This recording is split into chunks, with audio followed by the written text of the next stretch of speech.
संग्राम सर, पहले तो thank you. Nitin ji, thank you कि आपने हमें इनवाइट किया। बाकी क्या है कि कमिटमेंट चलते रहते हैं, मगर एक हिसाब किताब होता है। हाँ, जिसका ले रखा होगा ना तो देना पड़ता है। ये बात तो है। तो वो कोई दाना पानी था हमारा कि हम यहाँ बैठे हुए हैं। बड़ा मानते हो इस चीज में कि कुछ होता है। 200% होता है। और ये ऐसा होता है कि जब एक तालाब भरता है ना तो मछलियाँ चींटियों को खाती हैं, और वही तालाब खाली हो जाता है तो उन चींटियाँ मछलियों को खा जाती हैं। क्या बात कर रहे हो। समझे? तो जिंदगी में हिसाब किताब तो है, बगैर हिसाब किताब हो तो कोई उसका फायदा नहीं है। तो याद रखना, चुकाना यही पड़ता है। स्वर्ग नरक यही है सब कुछ। हम्म। हमारी सोच अच्छी है तो स्वर्ग है, और हमारी ये सोच खराब है तो नरक है। पर आपको ऐसा और कब कब लगा कि और मेरा हिसाब है जो मेरे को चुकाना पड़ रहा है? और किसी इंस्टेंस में लगा ऐसे? हर सेकंड मुझे लग रहा है कि भाई जो मैं कर रहा हूँ मैं चुका रहा हूँ या पा रहा हूँ। कोई मेजर मोमेंट ऐसा जब लगा हो कि यार मैंने किसी का ये एहसान था जो चुकाया है आज? देखो, मुझे ऐसे फील हो या नहीं फील हो, मगर मैं मानता हूँ कि भाई मैं बहुत स्पेशल हूँ। हम्म। स्पेशल क्यों हूँ कि जहाँ से मैं आया, जहाँ से शुरुआत की, बहुत हम्बल फैमिली से, और एक ऐसा बच्चा जिसका तो पता नहीं था कि भाई वो खड़ा हो पाएगा या चल पाएगा या कुछ कर पाएगा ढंग से, बहुत कमज़ोर, बहुत वो, उस यूनिवर्स ने, ब्रह्मांड ने, परमात्मा ने मुझे वो चीज़ें दिखा दी जो मैं सोचता था ना। मैं जो सोचता हूँ वो हो जाता है। हम्म। मैं सोचता था कि भाई मैं प्लेन में वो कर रहा हूँ, आज महीने में 20 दिन प्लेन में रहता हूँ। मैं सोचता था कि मैं बोल रहा हूँ, बच्चन साहब ये सब सुन रहे हैं, दूसरा बैठा हुआ है, तीसरा कर रहा है, तो हम कई ब्रांड के ब्रांड एम्बेसडर बनने का मौका मिला साथ में ऐसे। तो सारी चीज़ें वो हैं। हम्म। हम है ना, ये बहुत एक कमाल का चुंबक है, कमाल की चीज़ है। बस बशर्ते सिर्फ 2% लोग इसका यूज़ करते हैं। हम्म। 98% लोग इससे नीचे खाते हैं, 2% लोग इसको खिलाते हैं। और मैं एक बात हमेशा बोलता हूँ, ये दिमाग और छाता है ना, खोल लिया तो ठीक है, खोल लिया तो भैया आपको ढेर सारी चीज़ें देगा। ये छाता आपको धूप से बचाएगा, बारिश से बचाएगा, ऐसे ही दिमाग आपको ढेर सारी चीज़ें देगा। बंद रखा तो फिर बोझ है भैया, लटका के घूमते रहो। क्या बात है सर। समझे ना? हाँ।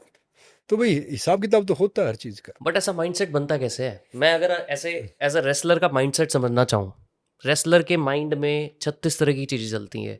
फियर भी होता है, विन भी है, लूजिंग भी है, पेन भी है, मनी भी है, फैमिली भी है, विलेज भी है। There are so many things. हर तरह की चीज़ें चलती हैं। जब आप सुबह उठते हो आपके माइंड में क्या चलता है सबसे पहले? नितिन जी, रेसलर बनना, आईआईटी करना, पॉलिटिशियन बनना, एंटरप्रेन्योर बनना, सोशलिस्ट बनना, टेक गुरु बनना, कॉमेडियन बनना, कुछ भी करना, वो सिर्फ एक जिंदगी की छोटी सी पिक्चर है। हम्म। और 99.9% इसमें उलझे रहते हैं।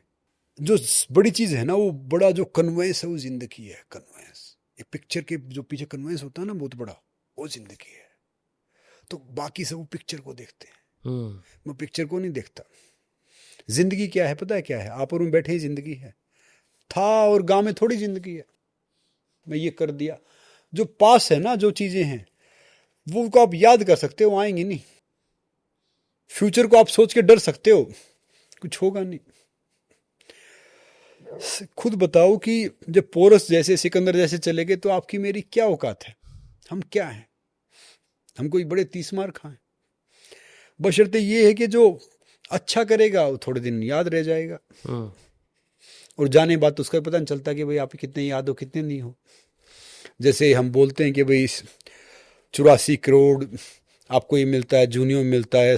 हर धर्म में सब ने अपनी अपनी वो बना रखा कि भाई जैसे सनातन धर्म है वो सबसे पुराना है, तो हम ये बोलते हैं कि भाई एक इंसान की जब डेथ होती है तो ऐसे घूम के आता है, रीबर्थ उसका तब होता है।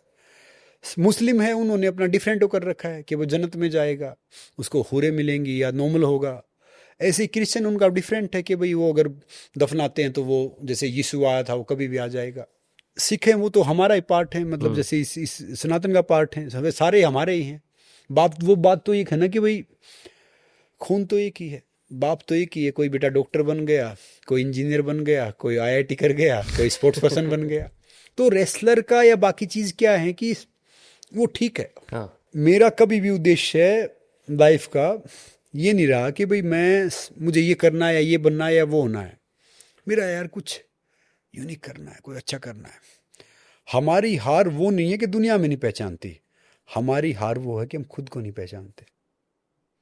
आपने अपने आप को कब पहचाना? मैंने अपने आप को पहचान लिया था जब मैं आर्थराइटिस से फाइट कर रहा था, जूझ रहा था, और बड़ी स्थिति ऐसी थी, ठीक होगा या नहीं होगा। जब मेरी माँ ने कहा कि भाई मेरा बेटा पहलवान बनेगा, आपकी मदर की विश?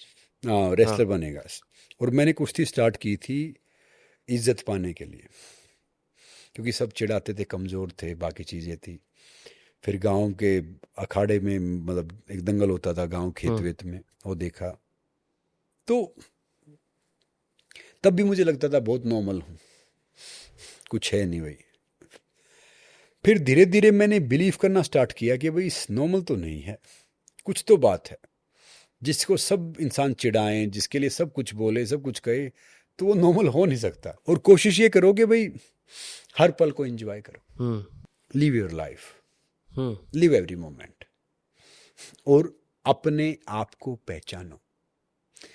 ये जो हमारा शरीर है ना, और जो मन है, ये सबसे कठोर मालिक है और सबसे बढ़िया नौकर है। अब आपके ऊपर है, इस नालायक को या तो मालिक बना लो, मालिक बना लो बहुत परेशान करेगा, नौकर बना लिया ना तो आपके आगे काम करेगा। बहुत से बोलते हैं कि जी हमने तो जी वो जन्म कुंडली बना दी, वो ज्योतिष को दिखा दी, हमारा बेटा और बेटी का तो भविष्य वो है।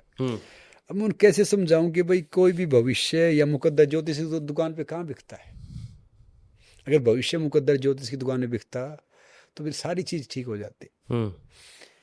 वो मन, वो कहते हैं ना, मानो तो गंगा माहू, ना मानो तो बहता पानी। ये मन जिस चीज को मान लेता है ना, वही चीज वो है। मैंने आपको धागा बांध दिया और ये बोल दिया नितिन जी ये धागा बड़ा कमाल का, मैं वहां से लेके आऊं, काम करेगा। वो धागा काम नहीं कर रहा, वो आपका बिलीफ काम कर रहा है। वो माला अंगूठी काम नहीं कर रही, वो बिलीफ काम कर रहा है। अब हम एक मूर्त को, जो मंदिर में भगवान थोड़ी है, मस्जिद में वो अल्लाह थोड़ी है, वो चर्च में या ईसा मसीह थोड़ी है, या गुरुद्वारे में नानक साहब थोड़ी बैठे हैं। उनको तो हमने बनाया है, हमने क्रिएट किया है। चाहे किसी पत्थर को बनाया, चाहे किसी मूर्त को बनाया, चाहे किसी लकड़ी की उसको टांगा, या हमने वो सब किया। फिर वो हमारी श्रद्धा और भावना उसमें हो जाती कि यही है। मगर मैं हैरान हूं कि भाई ये हम आते हैं जिंदगी में, हर चीज के लिए बहुत फाइट करते हैं, ये मेरा और वो तेरा और ये मेरा, और फिर सब कुछ छोड़ के चले जाते हैं। पा लेने की बेचैनी और खो देने का डर, बस यही है जिंदगी का सफर, कुछ भी नहीं इसके अलावा। जब आपकी मम्मी ने ये बोला कि आप रेसलर बनोगे, राइट, उन्होंने सिर्फ रेसलिंग की क्यों सोचा आपके लिए? मतलब कुछ और भी सोच सकते थे, वाई रेसलिंग? देखो, जहां से हम आते हैं हरियाणा से, कुश्ती आज भी बहुत बड़ा है। और भैया हम बहुत साधारण फैमिली से थे। टेनिस बैडमिंटन तो कुछ होता नहीं था, आज भी टेनिस तो आज भी नहीं हमारे इधर, कोई इक्का दुक्का बच्चा खेलता है। तो मैं एक बार लिएंडर पेस को कह रहा था कि भाई साहब अच्छी बात है कि आप साउथ में थे, वहाँ खेल गए, अगर हरियाणा वाले फंस जाते ना इधर, इनको ये सीख जाते नॉर्थ वाले, तो फिर ये हरा लेते भैया, ये सारी चीज़ कर लेते। क्योंकि हमारे वाले थोड़े से स्टेमिना या जुनूनी डिफरेंट है। हाँ। और हमारे पास वो फैसिलिटी भी नहीं होती, ग्राउंड समथिंग वो चीज़ है नहीं। टेनिस एक रीच होता था, बैडमिंटन शो किया तो आप वो कर लेते थे, मगर प्रोफेशनली अब खेल रहे हैं बच्चे। क्रिकेट का बैट आता था 20-30 रुपए का, इतने पैसे होते नहीं थे। हॉकी हम वो लकड़ी वो काट के वो शीशम से कीकर से वो बनाए खेलते थे, उसमें भी कई बार 1-2 बार चोट लगी, कई बार गलत जगह लगी, कई बार डिफरेंट जगह लगी। तो लंगोट आता था 5 रुपए का, कभी माँ ने सील दिया, कभी बहन ने सील दिया। तो भैया यही सोचा कि भाई यही वो है और ये बनना। मेरे जो बड़े भाई साहब हैं वो उस टाइम पे रेसलिंग करते थे, मिट्टी कुश्ती खेलते थे आसपास में, तो आसपास एक गांव में अच्छी कुश्तियाँ लड़ते थे। तो मैंने सोचा यार काश मैं भी पहलवान होता। आपको आपकी खुद की फाइट याद है? पहली फाइट? बिल्कुल याद है। किस एज में थी वो? 12-13 साल की एज में, जब मैं ठीक हुआ उसके 1 साल बाद। आई एम सॉरी मैं आपका पूरा वीडियो का फ्लो इंटरप्ट कर रहा हूँ, बट एक इम्पॉर्टेंट मैसेज है आप सबके लिए। इस पूरे वीडियो को बनाने में बहुत मेहनत लगती है, बहुत खर्चा होता है, बहुत सारी टीम लगती है। तो प्लीज़ एक छोटा सा काम कर दो, इस चैनल को सब्सक्राइब कर दो, इस वीडियो को लाइक कर दो, अपने फ्रेंड्स के साथ शेयर कर दो एंड सिर्फ एक कमेंट करके हमारी पूरी टीम को आप मोटिवेट कर सकते हो ताकि हम और अच्छा कंटेंट आप तक लेके आ सकें। आपको ये सब करने में सिर्फ 5 सेकंड लगेंगे, लेकिन हमारी पूरी टीम काफ़ी ज़्यादा खुश हो जाएगी और मोटिवेटेड फील करेगी एंड हमारी पूरी कोशिश रहेगी कि हम और एफर्ट्स डालें और अच्छा कंटेंट आप तक लेके आएँ। तो ये पूरा वीडियो एंड तक देख लेना, पूरी कंटिन्यू होने वाली है। और thank you, yours truly Nitin Bajaj. I love you all. मैंने पहली कुश्ती लड़ी थी 1 रुपए की। एक मेरे गांव के पास एक गांव पड़ता है, वहाँ पे तो मेला लगता था। कौन सा गांव था? गांव का नाम था अजायब, एक मेरे गांव के पास पड़ता है। तो 1 रुपए में क्या होता था, भुट्टे भी खा लेते थे, गोलगप्पे खा लेते थे और चीज़ें होती थी और निकर पहन के जाते थे। निकर भी कौन सा, जो वो दूसरा चोटी होती थी, बाल वाल कटवा देते थे घर वाले कि तेल इतना ख़राब करेंगे, बाकी चीज़ ख़राब करेंगे। हम तो वहाँ से आएंगे भैया, हम तो अगर रो रहे होते थे ना, फिर चुप करने के लिए फिर पीटा जाता था, समझे? तब चुप होते थे। घर में घर वाले पीटते, स्कूल में मास्टर पीटते, पड़ोसी पीटते, फिर घर वाले पीटते। आज तक हमें नहीं पता कि स्ट्रेस क्या है, डिप्रेशन क्या, एंग्जाइटी क्या है। आजकल के बच्चों को तो बहुत हो रहा है। खैर वो हो नहीं रहा, वो हमने माहौल ऐसा दे रखा है। क्यों? आप है ना, आज से नितिन जी आप किसी एथलीट के साथ रहने लग जाओ। अब आप तो खुद खूब समझदार हो, 35-36 साल आपकी एज हो गई। आप 1.5-2 महीने में है ना, आप ये फील करोगे कि भाई आप भी एथलीट टाइप हो रहे हो, आप कुछ अलग कर रहे हो बाकी से। 6 महीने आते आते लिख के लेना कितना समझदार आदमी हूं। मैं इसका एग्जाम्पल भी दूंगा आपको। 6 महीने आते आते आप में वो चेंज आ जाएगा, कन्वर्ट हो जाओगे कि भाई वो चीज़ करने के लिए। और यहीं आप शराबी में बैठने लग जाओ। 6 महीने से पहले आप पैक जरूर मारने लग जाओगे। और आप शराब पीते हो, आप दूध वालों में बैठने लग जाओ, दूध पीता है, 6 महीने में वो दूध पीने लग जाओगे। तो ये जो प्रोसेस है ना संगति का, एक पुरानी कहावत है, जैसा खाएंगे वैसा होगा मन, जैसा पिएंगे पानी वैसे निकले वानी, जैसी संगत वैसी रंगत। तो ये असर आता ही आता है। हम आज भी जब शादियां करते हैं ना, ये कोई बताएगा नहीं आपको, मैं बता रहा हूँ। 7 पीढ़ियाँ क्यों चेक करते हैं कि भाई लड़की किस खानदान से, लड़का किस खानदान से, क्यों चेक करते हैं? पता है क्यों? माँ पे पूत, पिता पे घोड़ा, ज्यादा नहीं तो थोड़ा थोड़ा। अगर किसी ऐसे खानदान का बच्चा कोई घर में आता है ना, वो कभी ना कभी अपना रंग जरूर दिखाता है। अब बहुत से बोलते जी कंस का पिताजी देखो उग्रसेन कितना संत आदमी था, कंस कैसा पैदा हो गया? उसकी माँ बहुत बदमाश थी, मतलब उसका शैतान थी। रावण का पिताजी विश्ववा कितना बड़ा ब्राह्मण था, कितना बड़ा ज्ञानी था, मगर माँ तो राक्षसी थी ना। तो माता पिता का वो उस बच्चे में जरूर आता है। फिर वो धीरे धीरे वो बात को मानते हैं नहीं। फिर वो माता पिता जब एक बच्चा पैदा करने का प्रोसेस करते हैं, सोचते जिस टाइम उनकी सोच जो जैसी चल रही होगी ना, जब किसी कास्ट से किसी जगह से बच्चा वही पैदा होगा। उनके मन में डर है, डर के कर रहे हैं, तो बच्चा हमेशा डरता रहेगा। वो बड़ा ही सोच रहे कि भाई मैं दिव्य चेतना कुछ ऐसा कर रहा हूं जो संसार को कुछ देगा, वो बच्चा संसार को कुछ देगा। इंटरकास्ट की बात कर रहे हो आप, मैरिज की कास्ट क्या, कास्ट किसने बनाई नितिन जी? कास्ट तो आप जैसे पढ़े लिखे इंसानों ने बनाए कास्ट तो। पहले कास्ट कहाँ थी, धर्म कहाँ था, जाति कहाँ थी? पहले क्या होता था कि कर्म के हिसाब से इंसान को चुना जाता था। जो अच्छा कर रहा है, जो थोड़ा सा हष्टपुष्ट है, भैया ये क्षेत्रीय है, रक्षा करेगा। जो थोड़ा पढ़ा लिखा है, विद्वान है, थोड़ा उसको धर्म का मालूम है, पंडित जी बनेगा भैया। पंडित माने विद्वान, पंडित माने मूर्ख। यानी पहले बहुत पंडित जी होते थे, आजकल ज्यादा पंडित हैं। पंडित माने विद्वान, पंडित माने मूर्ख। एक मात्रा हट गई, विद्वान से मूर्ख होने में कितना फर्क है। फिर जो हिसाब किताब सही होता था वो वैश्य बनेगा, यानी बनिया, वही डायरी मेंटेन करेगा। जिसने किसी औरत को छेड़ दिया, कुछ गलत कार्य किया, भैया ये साफ सफाई और ये उठाएगा, ये शुद्र वाला वो करेगा। फिर हमने इसको परमानेंट बना लिया। कहते हैं ना कि रघुकुल रीत सदा चली आए, प्राण जाए पर वचन न जाए। फिर ये चीजें ऐसी बन गई और उन्होंने अपने मान लिया जो वैसे थे कि भाई ये चीज होती है। एक हाथी का बच्चा है, उसको सिर्फ मोटी रस्सी से, बेल से बचपन में बांधा जाता है। जो बड़ा होता है उसको नहीं बांधा जाता, क्योंकि उसमें बिलीफ हो जाता है कि भाई मैं नहीं जा सकता, ना मैं तोड़ सकता। और एक बड़ा सा हाथी देखा मैंने, उसकी इतनी पतली सी रस्सी और वही बैठा रहेगा। तो फिर ये बिलीफ हो गया कि भाई ये जातियाँ ये वो, और फिर उन्होंने व्यवहार करना भी वही स्टार्ट कर दिया कि भाई हम तो वैश्य हैं, हम शूद्र हैं, हम क्षत्रिय हैं, हम ये, फिर वो सब स्टार्ट हो गया। ये सृष्टि लाखों साल वर्ष पहले बनी है, धर्म हजारों साल में आया है, धर्म के हिस्से में सिर्फ 5 सेकंड आती है।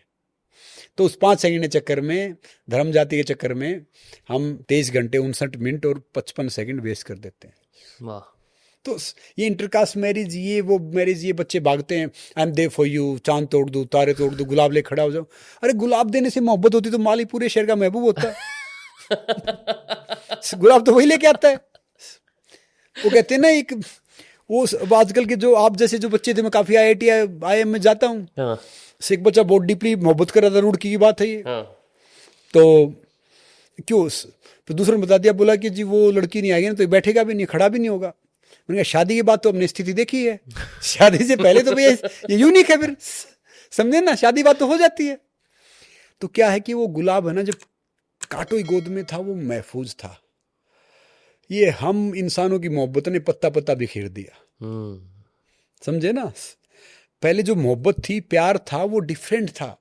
हमारा प्यार क्या है, हमारी मोहब्बत क्या है, वो हमारी मोहब्बत है इन कपड़ों के पीछे पहुंचने वाली।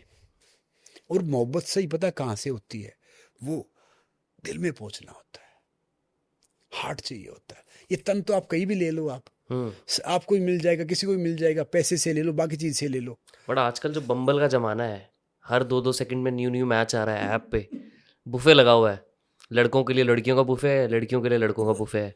उस जमाने में प्यार कैसे करे कोई? देखो याद रखना, अति हर चीज की होती है। अब आपने अपने मन में सोच लिया तो सामने वाला भी सोच के बैठा है। हाँ। आप किसी घर पे जाओ, आप आज रात को ना, आपका दुश्मन है कोई, ये एक एक्सपेरिमेंट कर लेना, ये सोचना कि यार शायद यार वो ठीक था, यार मैं गलत था, परमात्मा उसको बहुत खुश करे। और ये सिर्फ आप 21 दिन सोच लेना, सिर्फ 21 दिन देख लेना, जो उसके सामने वाले के व्यवहार में कितना चेंज आ जाएगा, तब मिलोगे तब। तो भैया वो एक टेलीपैथी तो होती है ना, हम किसी को याद करते तो 1 मिनट में फोन आ जाता है, बाकी चीजें होती हैं, ये तो टेलीपैथी है। जो पुराना साइंस था ना, उसके आसपास तो हम आज भी नहीं पहुंचे हैं। रावण बगैर इंजन के, बगैर तेल के वो विमान उड़ा लेता था। राम जी का एक तीर पूरे सृष्टि का नाश कर सकता था। अर्जुन के पास जो ब्रह्मास्त्र था, वो आज जो परमाणु बम है, वो तो परमाणु तो बहुत छोटा है, ब्रह्मास्त्र तो पूरा ब्रह्मांड का कर देता। तो क्या है कि अब टाइम के हिसाब से हर चीज बदल गई है। पहले मोहब्बत प्यार थोड़ा डिफरेंट था, अब प्यार थोड़ा डिफरेंट है। अब आजकल के बच्चे रिलेशनशिप में नहीं है, वो सिचुएशनशिप में। नैनोशिप भी आ गई है अब। नैनोशिप भी आ गई है। अच्छा, इसका तो मुझे भी नहीं पता, इसके माइक्रो नैनो, ये इसलिए मुझे पता नहीं, क्योंकि देखो सिचुएशन तो समझ लो जैसे थोड़े टाइम के लिए हो गई कि हम है रिश्ते में, नहीं है, कॉम्प्लेक्स है। नैनोशिप मतलब हमने डिसाइड कर लिया कि हम 3 दिन के लिए रिलेशनशिप में आएंगे, उसके बाद नहीं। तो अलग अलग टर्म्स आ गई हैं।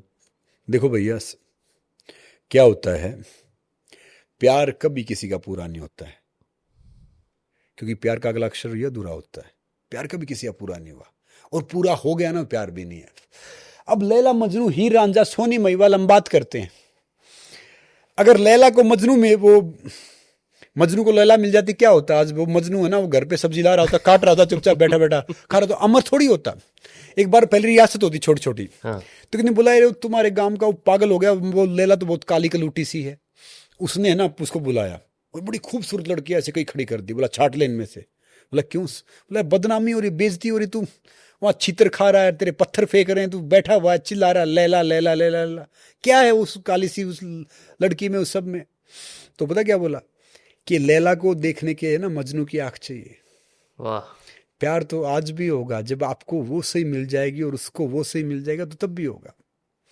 तो क्या होता है, परफेक्शन है ना, जो परफेक्शन है वो इंसान को मारता है। हम परफेक्शन के चक्कर में ना ढेर सारी चीजें खो देते। परफेक्शन होना यानी उसके नीचे आना। लाइफ हमें परफेक्ट चाहिए, बॉडी हमें परफेक्ट चाहिए, लड़की हमें परफेक्ट चाहिए, पार्टनर में परफेक्ट चाहिए। सब प्रवचन देंगे कि भाई रूप से प्यार नहीं होता, गुणों से प्यार होता है। लड़की देखने जाएगा, कोई लड़की ऐसी बैठी, लड़का ऐसा बैठा, कोई देखेगा उसकी तरफ? नहीं देखेगा। आज भी बात वही है। तो क्या होता है कि डिफरेंट होता है।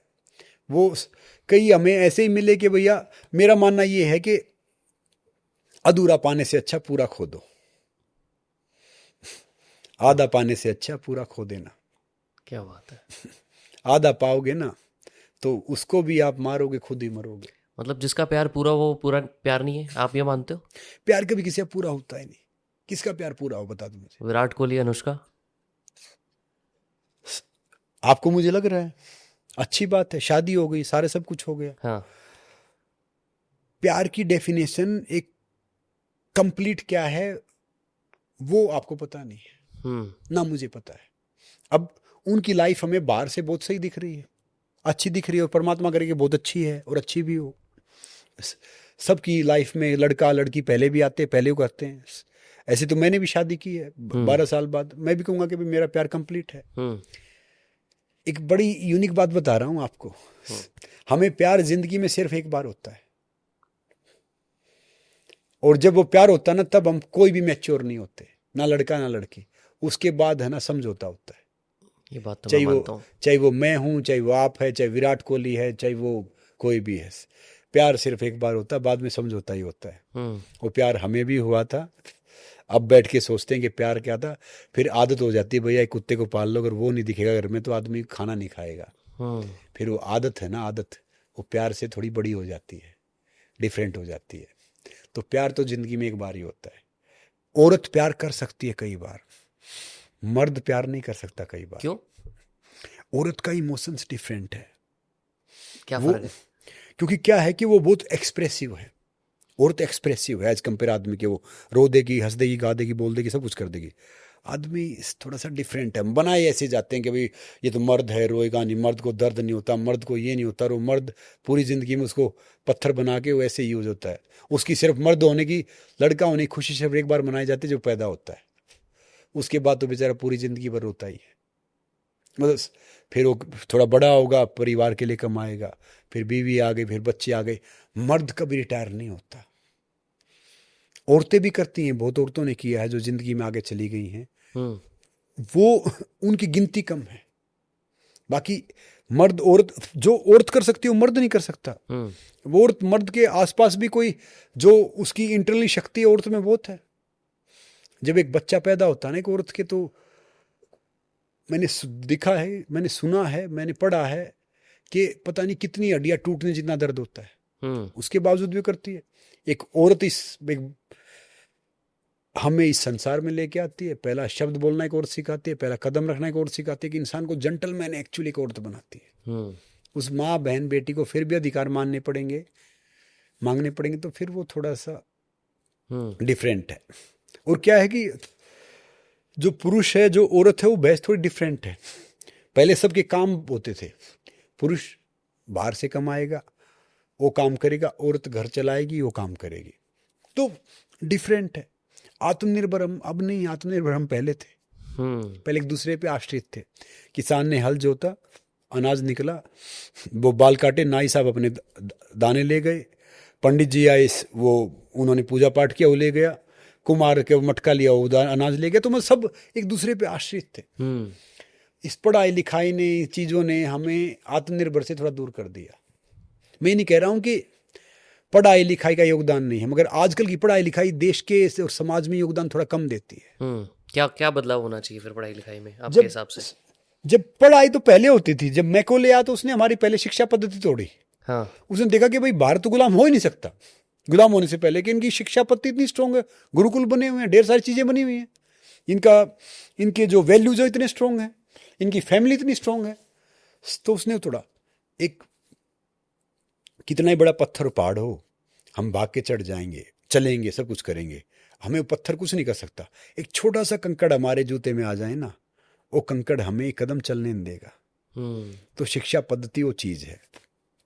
अब क्या है शिक्षा पद्धति में, स्कूलों में क्या है कि भैया कॉपी वहाँ से मिलेगी, पानी बोतल वहाँ से मिलेगी, यूनिफॉर्म वहाँ से मिलेगी, उसके लिए कर लो, उसके मैथ का ट्यूशन वहाँ लगवा लो, उसका वो करवा लो। पढ़ाई के लिए क्या है बाहर, माता पिता जस्ट ATM है, ऑल टाइम मनी, कि आपका बेटा ये जा रहा है, आपका बेटा वो जा रहा है, आपकी बेटी ये जा रही है, आपकी बेटी वो जा रहा है, ये इसने टॉप कर लिया और टॉप कर लिया, और ये वो, आज ये डे है, आज दूसरा डे है, आज वो, व्हाट इज दिस। तो मैं कहूँगा कि वो गलत है। इंग्लिश आनी चाहिए, बोलो भैया, बाहर जाओगे काम आ जाएगी, बाकी चीज़ हो जाएगी। आप सोचते हो कि पढ़ लिख के मैं सफल हो गया, और सफल नहीं है। बाकी मैं एक मुंबई IIT का बहुत क्रेडिट देता हूँ कि उसने ढेर सारे बाबा तैयार किए स्पिरिचुअली। बॉम्बे IIT ने क्या कि ढेर सारे स्पिरिचुअली बाबा दे के ही मिले मुझे। तो मैं गया बॉम्बे IIT, मैंने कहा भाई एक बात तो माननी पड़ेगी। मैंने किसी को संत बाबा बनना तो मुंबई IIT में आ जाए। तो क्या ऐसा क्या हो रहा है वहाँ पे, क्यों निकल रहे हैं वहाँ से इतने सारे बाबा? ऑब्जर्व किया कुछ आपने? मैंने एक बात ऑब्जर्व की कि पागल 2-3 तरह के इंसान होते हैं। एक तो वो होता है जिसका कोई सदमा लग जाए, कुछ फायदा नुकसान हो जाए। दूसरा फिर जो जंजी तो उसमें होंगे नहीं, जो हमारे टाइम पे कोई प्यार मोहब्बत कर ले और फिर टूट जाए। तीसरा वो ज्यादा पड़ जाए, और समझ में नहीं कि हमारे गांव में एक साइंटिस्ट आया था, बल पड़ोस के गांव में, पागल हो गया था। पता कैसे पागल हो गया था? रिसर्च करता करता, एक काली भैंस हरा चारा खा के सफेद दूध कैसे देती है? तो ये तो भैया आजकल के तो वो साइंटिस्ट है, समझे ना? हाँ। तो वहां पे जो थोड़े ज्यादा पढ़े लिखे चले जाते हैं ना, अब आप मूर्ख को समझा सकते हो, अनपढ़ को समझा सकते हो, एक पढ़े लिखों को समझाना और समझना बड़ा कठिन काम है भाई। वो हमारे से तो होता नहीं है। कोई कहता है ना मैंने ये किया, पढ़ा लिखा हूं, नतमस्तक हो जाते हैं भाई, मान लिया भाई, समझ रहे हो? तो वो एक कबीरदास साहब ने एक बड़ी कमाल की बात बोली है, और एक क्या करते हैं कि I love you, I am there for you, ये इससे मोहब्बत नहीं होती। उसने कहा कि भाई अगर आप 2.5 अक्षर प्रेम के पढ़ लोगे तो पोथी पढ़ पढ़ जग मुआ, पंडित भला ना कोई, पंडित हुआ ना कोई, 2.5 अक्षर प्रेम के पढ़ा जो पंडित होए। मतलब प्रेम यानी प्रेम वो नहीं है कि भाई एक लड़का लड़की का है, प्रेम किसी का भी हो सकता है। प्रेम से आप समाज के लिए प्रेम करो, देश के लिए प्रेम करो, माँ के लिए, पिताजी के लिए, बहन के लिए, भाई के लिए, बीवी के लिए, बच्चों के लिए। प्रेम की डिफरेंट परिभाषा है। हम सब ने प्रेम की परिभाषा वो वैलेंटाइन डे कर दिया, दूसरा कर दिया, संस्कृति तोड़ने ढेर सारी चीज़ें हुई हैं। वो संत एक वैलेंटाइंस हुआ है, उसने प्यार का संदेश दिया है। ये संदेश हम भी सोचते थे भैया कि वो संदेश कौन सा है। लोग गुलाब का फूल ले घूमते थे, बजरंग दल वाले डंडा ले घूमते थे। तो व्हाट इज दिस? ये समाज कहाँ जा रहा है? बताओ क्या कर रहे हैं हम? कौन सा वैलेंटाइंस हो गया भाई? किसने क्या संदेश दे दिया? ये तो मार्केटिंग कैंपेन था बनाया हुआ। अकबर मान था, अकबर ने किया। अरे वो कहाँ मान था कि मीना बाजार लगवाता था, औरतें सिलेक्ट करता था, चूज करता था, उसे ले आता था। कहाँ के मान हो गए? जो भी आया उसने अपने तरीके से इतिहास कर दिया। मैंने हिस्ट्री से एमए किया है, व्हाट्सएप यूनिवर्सिटी से नहीं, हिस्ट्री से एमए किया है। मैं एक्चुअली इतिहास के बारे में जानता हूँ। मैं फिर भी बहस नहीं करता, तर्क वितर्क नहीं करता, ज्यादा नहीं बोलता। मैंने बाहर वालों की हिस्ट्री पढ़ी है, यहाँ वालों की पढ़ी है, अपने अपने अनुसार चेंज हुई उसकी पढ़ी है। आप मेरे से पूछोगे मैं बता भी दूंगा। तो ये मान, वो मान, तीसरा मान, चौथा मान। मैं किसी अच्छी पोस्ट पे आ गया, मेरे जो टीम है वो मुझे मान बताएगी। आप किसी पे अच्छे पे आ गए तो आपको मान बताएगी। तो उस मान और ना मान के चक्कर में रह के इसमें पढ़ना ही चाहिए कि भाई एक्चुअली आप अच्छा क्या कर रहे हो, सार्थक क्या कर रहे हो, चीजें वो सही है। डॉग्स की बात कर रहे थे हम, आपने बीच में उदाहरण दिया प्यार की बात जब हम कर रहे थे, तो आपका डॉग्स के लेके क्या रिलेशन है? देखो भैया, हम गांव से आए हैं। हाँ। गांव में बचपन में हर इंसान 2 ही चीज़ करता है, कुत्ते पालते हैं वहाँ पे जो होते हैं, और देसी होता है कुत्ता, बहुत वफादार होता है। जो आजकल के तो पता नहीं, कोई लेब्रा, कोई जर्मन शेफर्ड, कोई गद्दी, कोई ढेर सारी नस्ल, हमने तो देसी पाले हैं और बाकी चीज़ें देखी हैं कि वो वफादार हैं। मगर खाली डॉग की बात नहीं, कोई भी बेजुबान है वो जुबान वालों से बहुत ज़्यादा वफादार है। जितने जुबान वाले हैं उन सबसे ज़्यादा वफादार है। तो आजकल जो दिल्ली में हो रहा है, जो एनिमल्स हैं वो सेल्फलेस लव देते हैं। आजकल जो दिल्ली में हो रहा है, तो देखो याद रखो, जितने एनिमल लवर हैं, मैं भी पीएफए काफ़ी से जुड़ा हुआ हूँ, एनिमल लवर में से सिर्फ 10% एनिमल लवर हैं, बाकी शो ऑफ लवर हैं। कुत्ता कहीं पोटी कर रहा है, कहीं कुछ कर रहा है, कुछ बोलो आ जाएंगे। लिफ्ट में 10 आदमी, कुत्ते को ज़बरदस्ती घुसा दिया, कुछ बात होगा, झगड़ा करेंगे, फिर वो कहीं से कंप्लेंट करवाएंगे एनिमल एक्ट के तहत। क्या है कि सारे जेन्युइन वो भी नहीं है। लोगों को, कई बच्चों कुत्ते काट भी लेते हैं, कई ये हादसे हुए भी हैं। एक संतुलन करना पड़ता है हर चीज़ का कि भाई यहाँ पे इतनी चीज़ हैं तो कैसे इसका ये समाधान किया जाए। बहुत से क्या है कि वो दिखावे के लिए कुत्ता रखते हैं। बीच में एक शौक आ गया था तो कुत्ता उत्ता आप रख रहे हो, थोड़ा ठीक कर रहे हो ना, तो थोड़ा फैशनेबल, थोड़ा सोसाइटी में ही माना जाता है। ओ माय गॉड, लड़के कहते हैं आई हैव पेप्स। तो मैं सोचा भाई पेप्स क्या होता है, मैं पहले तो मुझे पता नहीं था। बाद में पता चला कि भाई कुत्ते को डॉग से पप्पी बनाया, पप्पी को फिर पेप्स बना दिया, फिर ढेर सारी चीज़ें कर दी। तो क्या है कि संतुलन नहीं है। ना सुप्रीम कोर्ट गलत है और जो प्रोटेस्ट हो रहा है ना वो गलत है। गलत कोई चीज़ नहीं है। ये है कि जो जेन्युइन एनिमल लवर हैं अगर उतने जेन्युइन हैं तो कुछ आसपास के एरिया में वो थोड़ा सहयोग करे, थोड़ा सरकार सहयोग करे, बना दो शेल्टर, भैया दे दो खाना। आप अपने हिसाब से बिस्किट दोगे, अपने हिसाब से खाना दोगे, अपने हिसाब से उनको नहीं चाहिए, अपने हिसाब से वो करे। मैंने एक शो किया था टीवी पे, उसमें कुत्ते की एंट्री हो गई, बड़ा प्यारा था वो डॉग, जो कहते थे my God I can not live without pet, और ये सब। वो पोटी करता था, कोई उठाता नहीं था। मैंने कभी नहीं बोला कि भाई हम तो पैट की नहीं करते, क्योंकि पोटी ये सब मैं उठाता था कई बार। जब उसको कुछ हो गया तकलीफ, कुछ करते थे तो जैसे 12 आदमी थे तो उसमें से 3-4 करते थे, बाकी 5-6 थे ना जो वो मन के हिसाब से करते थे, फेक लवर थे, मतलब फेक पैकेट लवर थे, मतलब कि जेन्युइन नहीं थे। तो यहाँ भी सिचुएशन वही है, हम किसके लिए क्या बोले। एनिमल्स बिल्कुल बेजुबान हैं, उनके लिए कोई भी ऐसी दंडात्मक कार्रवाई अनुचित है, मगर अगर वो बेजुबान से एक आम जनमानस परेशान हो रहा है, काम रुक रहे हैं, तो भी अनुचित है। तो एक बैलेंस में होना चाहिए कि भाई शेल्टर बनाए तो आम इंसान को भी सहयोग करना चाहिए, सरकार को भी सहयोग करना चाहिए, और फिर वो देखना चाहिए।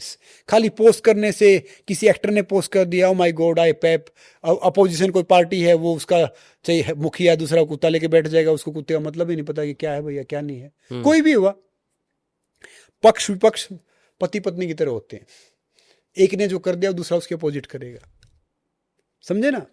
तो इस सिचुएशन के बारे में मैं तो ये कहूंगा कि जितना ये सब हो रहा है, ये सिर्फ शो ऑफ हो रहा है, दिखावा ज्यादा हो रहा है। जो जेन्युइन पेट लवर है, मुझे बताओ कोई जेन्युइन कौन सा है, उसको हम एक्चुअली पेट प्रोवाइड करवाएंगे देसी, अडोप्ट करेगा नहीं अडोप्ट करेगा।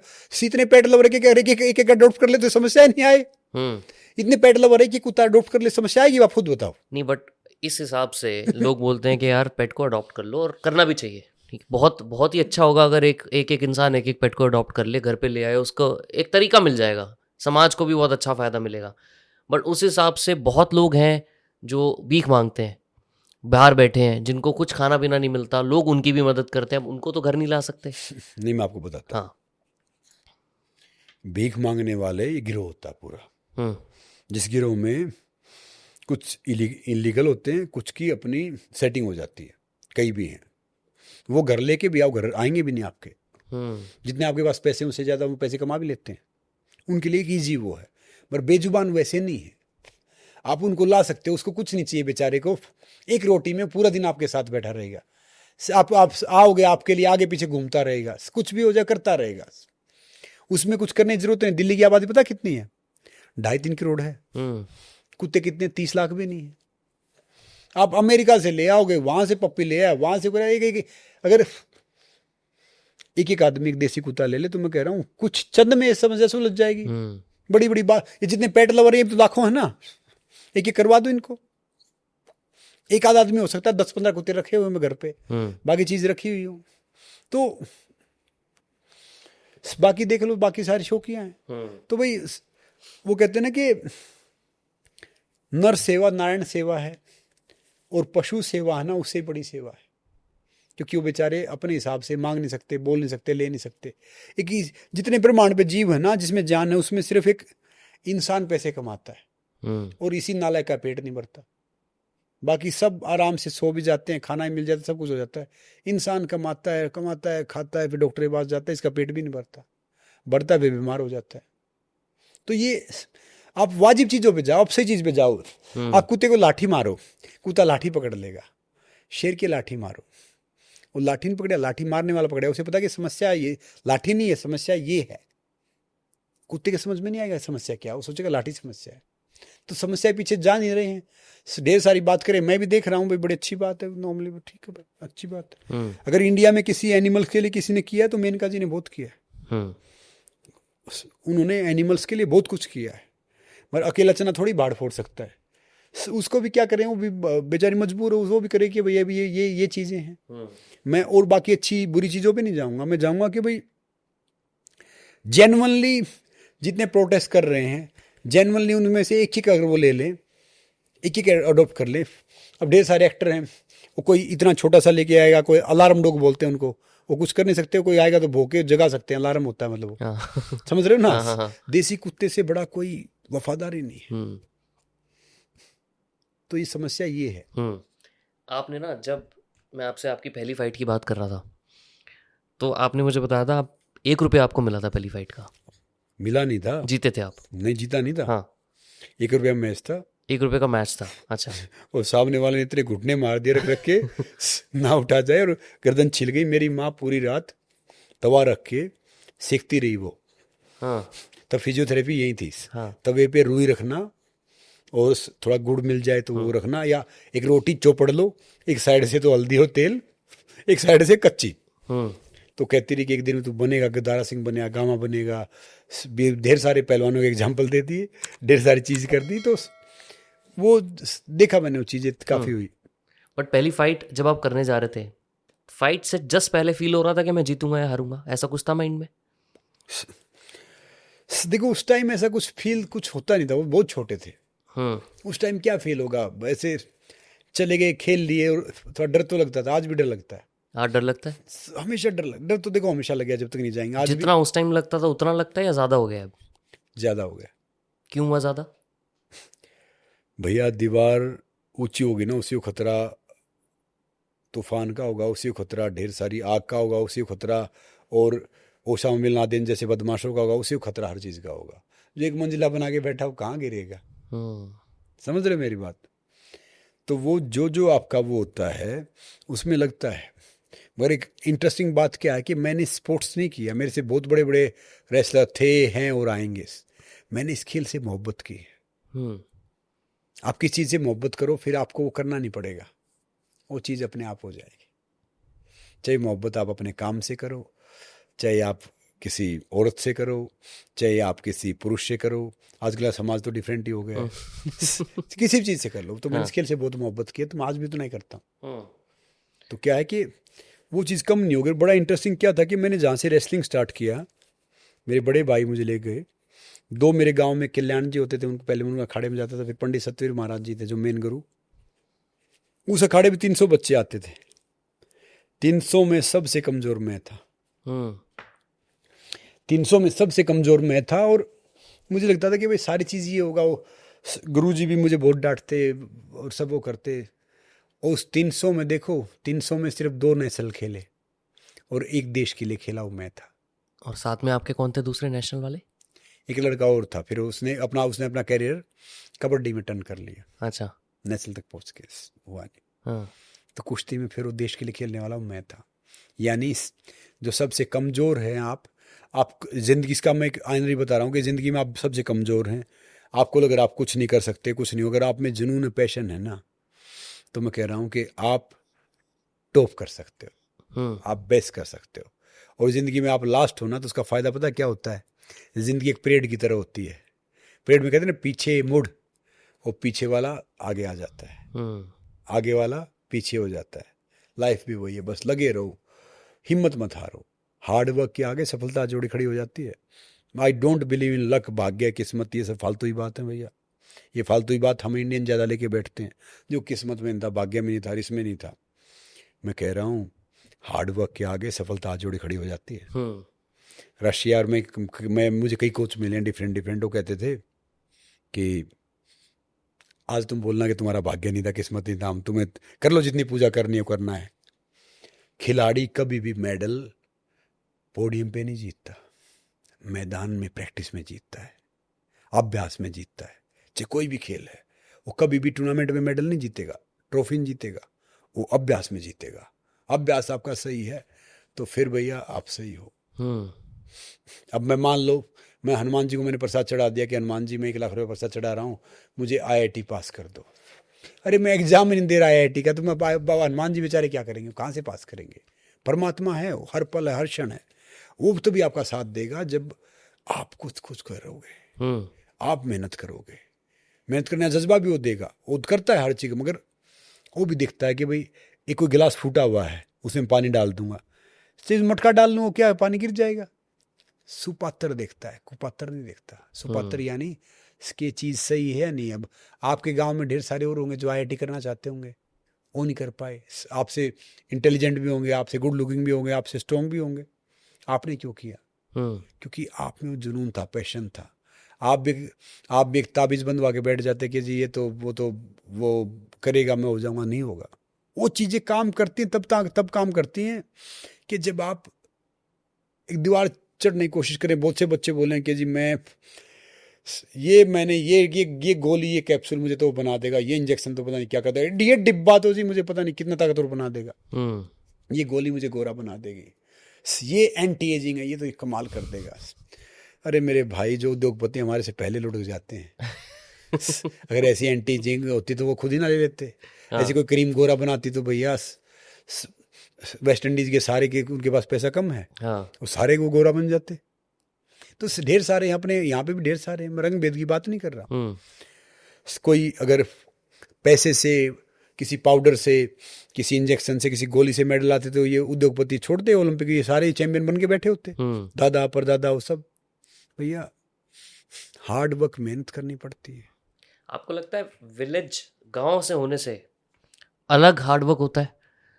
अगर, क्योंकि जितने भी हमने रेसलर देखे हैं, बॉक्सर देखे हैं, ज़्यादातर सब गांव से हैं। क्या है उस मिट्टी में जो मुंबई में नहीं है, जो दिल्ली की मिट्टी में नहीं है, या कहीं और में नहीं है? अरे भैया, मुंबई दिल्ली मिट्टी कहाँ है? हाँ, मिट्टी है कहाँ?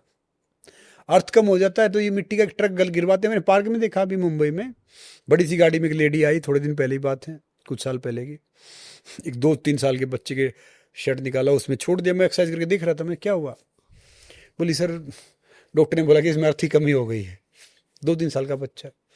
भैया मिट्टी में जब आप खेल के आता बच्चा, उसको कुछ करने की जरूरत है नहीं, वो सारा पाउडर क्रीम लग गया उसको, वो इम्यूनिटी उस हिसाब से स्ट्रॉन्ग हो जाती है।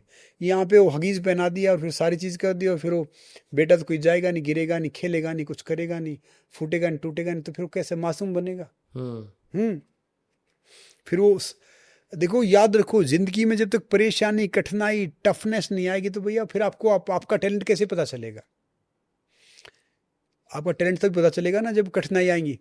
भगवान राम जिसकी आप बात करते हो, अयोध्या में रहता, क्या रहता? राजा राम, युवराज राम बन जाता, आराम से वो कर लेता। राम बन गए तो बन गए। राम जब तप के आए 14 साल, भटके, नंगे पैर, कांटे लगे, सब कुछ लगा, सारी चीज किया, तो भैया वो 14 साल में मर्यादा पुरुषोत्तम भगवान राम बन के आए। कृष्ण भगवान अगर नॉर्मली रहते, वही पे वो करते रहते, क्या होता?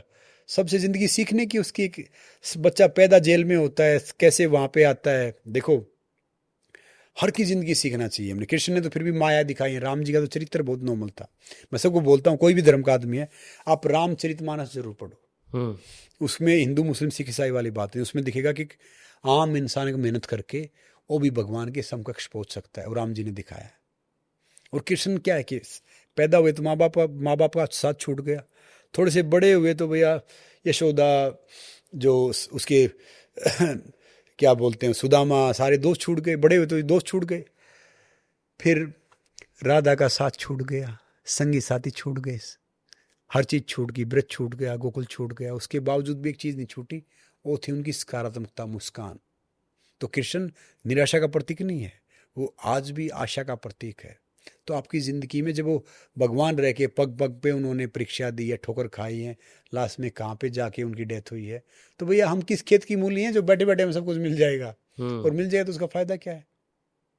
समझे ना? पर आपको लगता है जैसे कृष्ण भगवान की, आपने जैसे बताया, एक जर्नी रही है कि बड़े हुए, दोस्त छूट गए, फिर बाकी चीज़ें भी छूटती गई धीरे धीरे।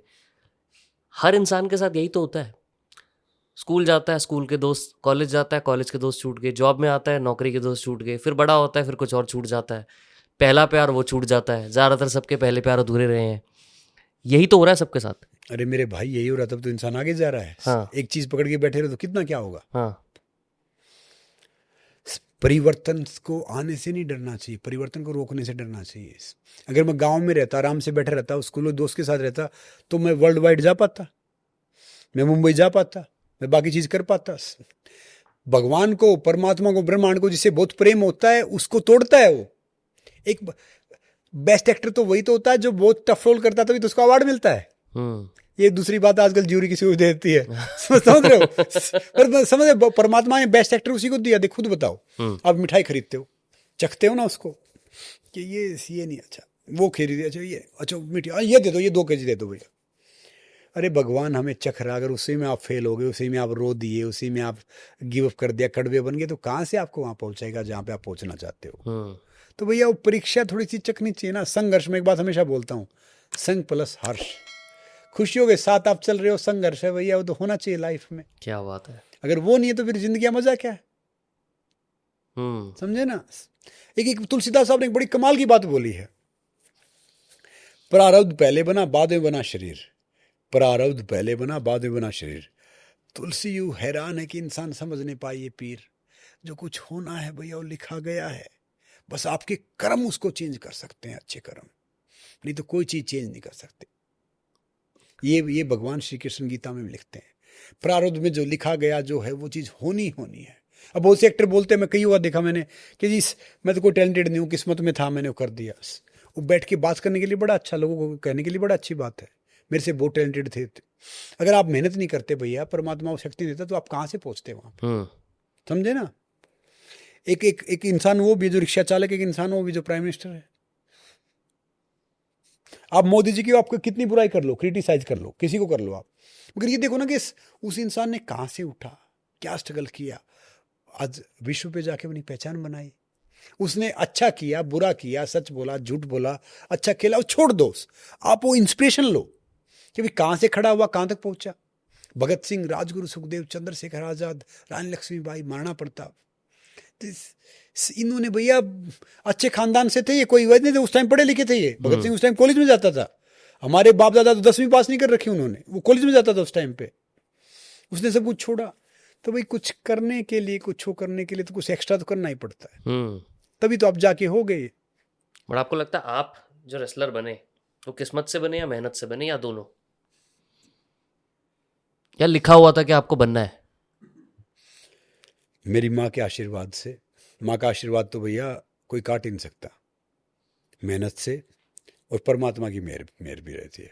जब आप एक चीज़ें करते हैं तो परमात्मा की मेहर भी चाहिए, ब्लेसिंग भी चाहिए, उसके बिना भी हम कुछ नहीं कर सकते, वो चाहिए। क्योंकि स्ट्रगल तो बहुत लोग करते होंगे, रेसलर बनने के लिए बहुत लोग निकलते होंगे, बट बहुत बन नहीं पाते होंगे। देखो मेरे से बहुत बड़े रेसलर बने, मगर मुझे एक मेरे में जो माइंड दिया, जो चीज़ें दी, जो एक स्किल दिया, वो मैंने किसी स्पोर्ट्स पर्सन में कम ही देखे। क्या स्किल है? और वो स्किल ऐसी चीज़ है कि मैं किसी भी चीज़ को कंप्लीट नहीं मानता, ना परफेक्ट समझता, और ना कभी हार मानता। मेरे को टैलेंट नहीं है, बस एक टैलेंट है कि I never ever give up, चलता रहता हूँ। मेरा सब कुछ ले लो, सब कुछ छीन जाए, कुछ हो जाए, फिर से मैं चींटी की तरह स्टार्ट करता हूँ। एक छोटी चींटी के सामने आप कुछ रख के देख लो, फिर से वो दूसरी जगह जाएगी, फिर दूसरी जगह जाएगी।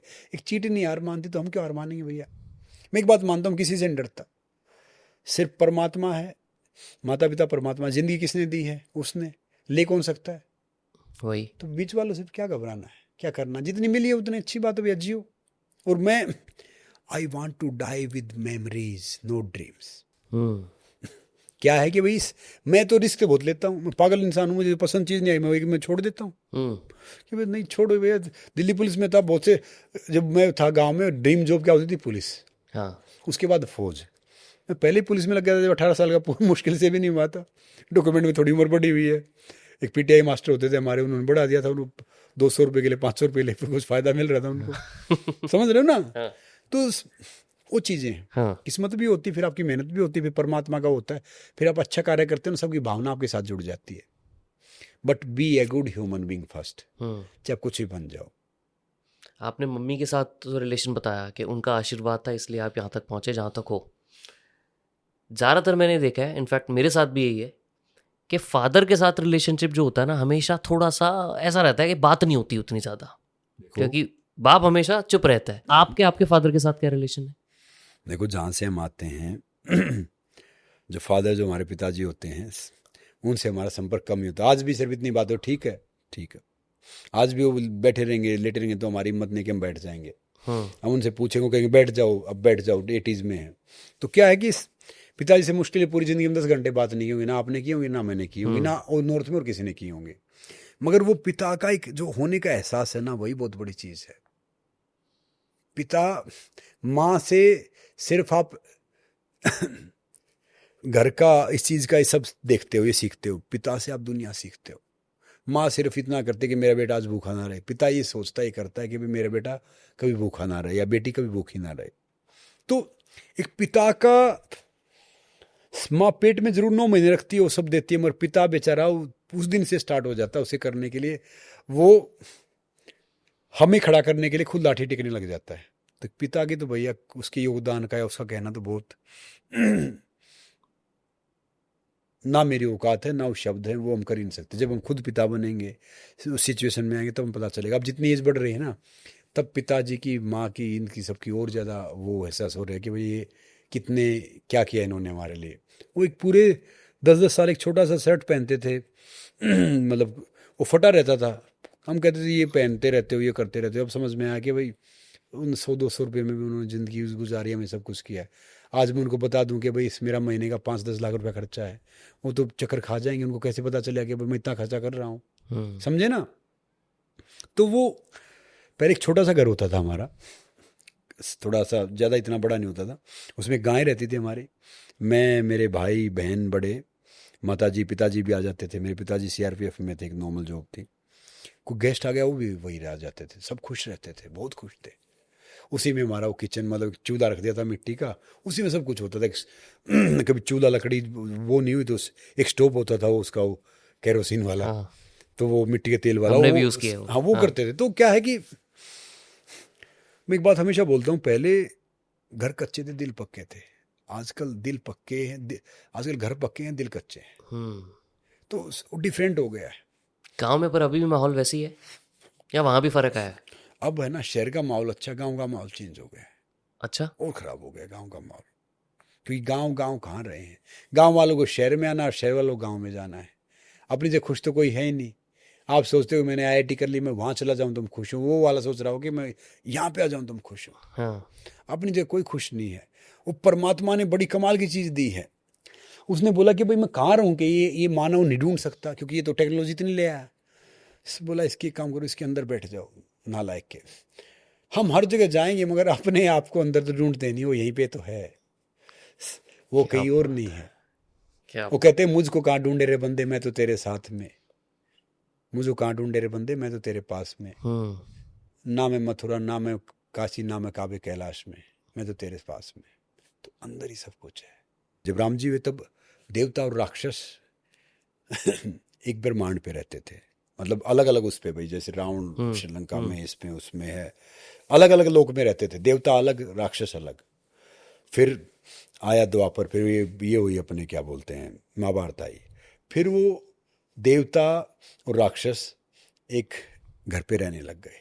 उससे पहले तो देवता राक्षस दूसरे लोक में रहते थे। राम जी के टाइम पे एक जमीन पे आ गए, मतलब एक दूसरे दूसरे देश में। जब महाभारत आई द्वापर में, तो क्या हुआ कि देवता और राक्षस एक घर में आ गए, कौरव पांडव। अब कलयुग आ गया है, देवता राक्षस इस शरीर में आ गए। अगर आप अच्छे सोचते हो तो आप देवता हो, आपके अंदर लस्ट बाकी चीज कुछ आ गई तो आप राक्षस हो।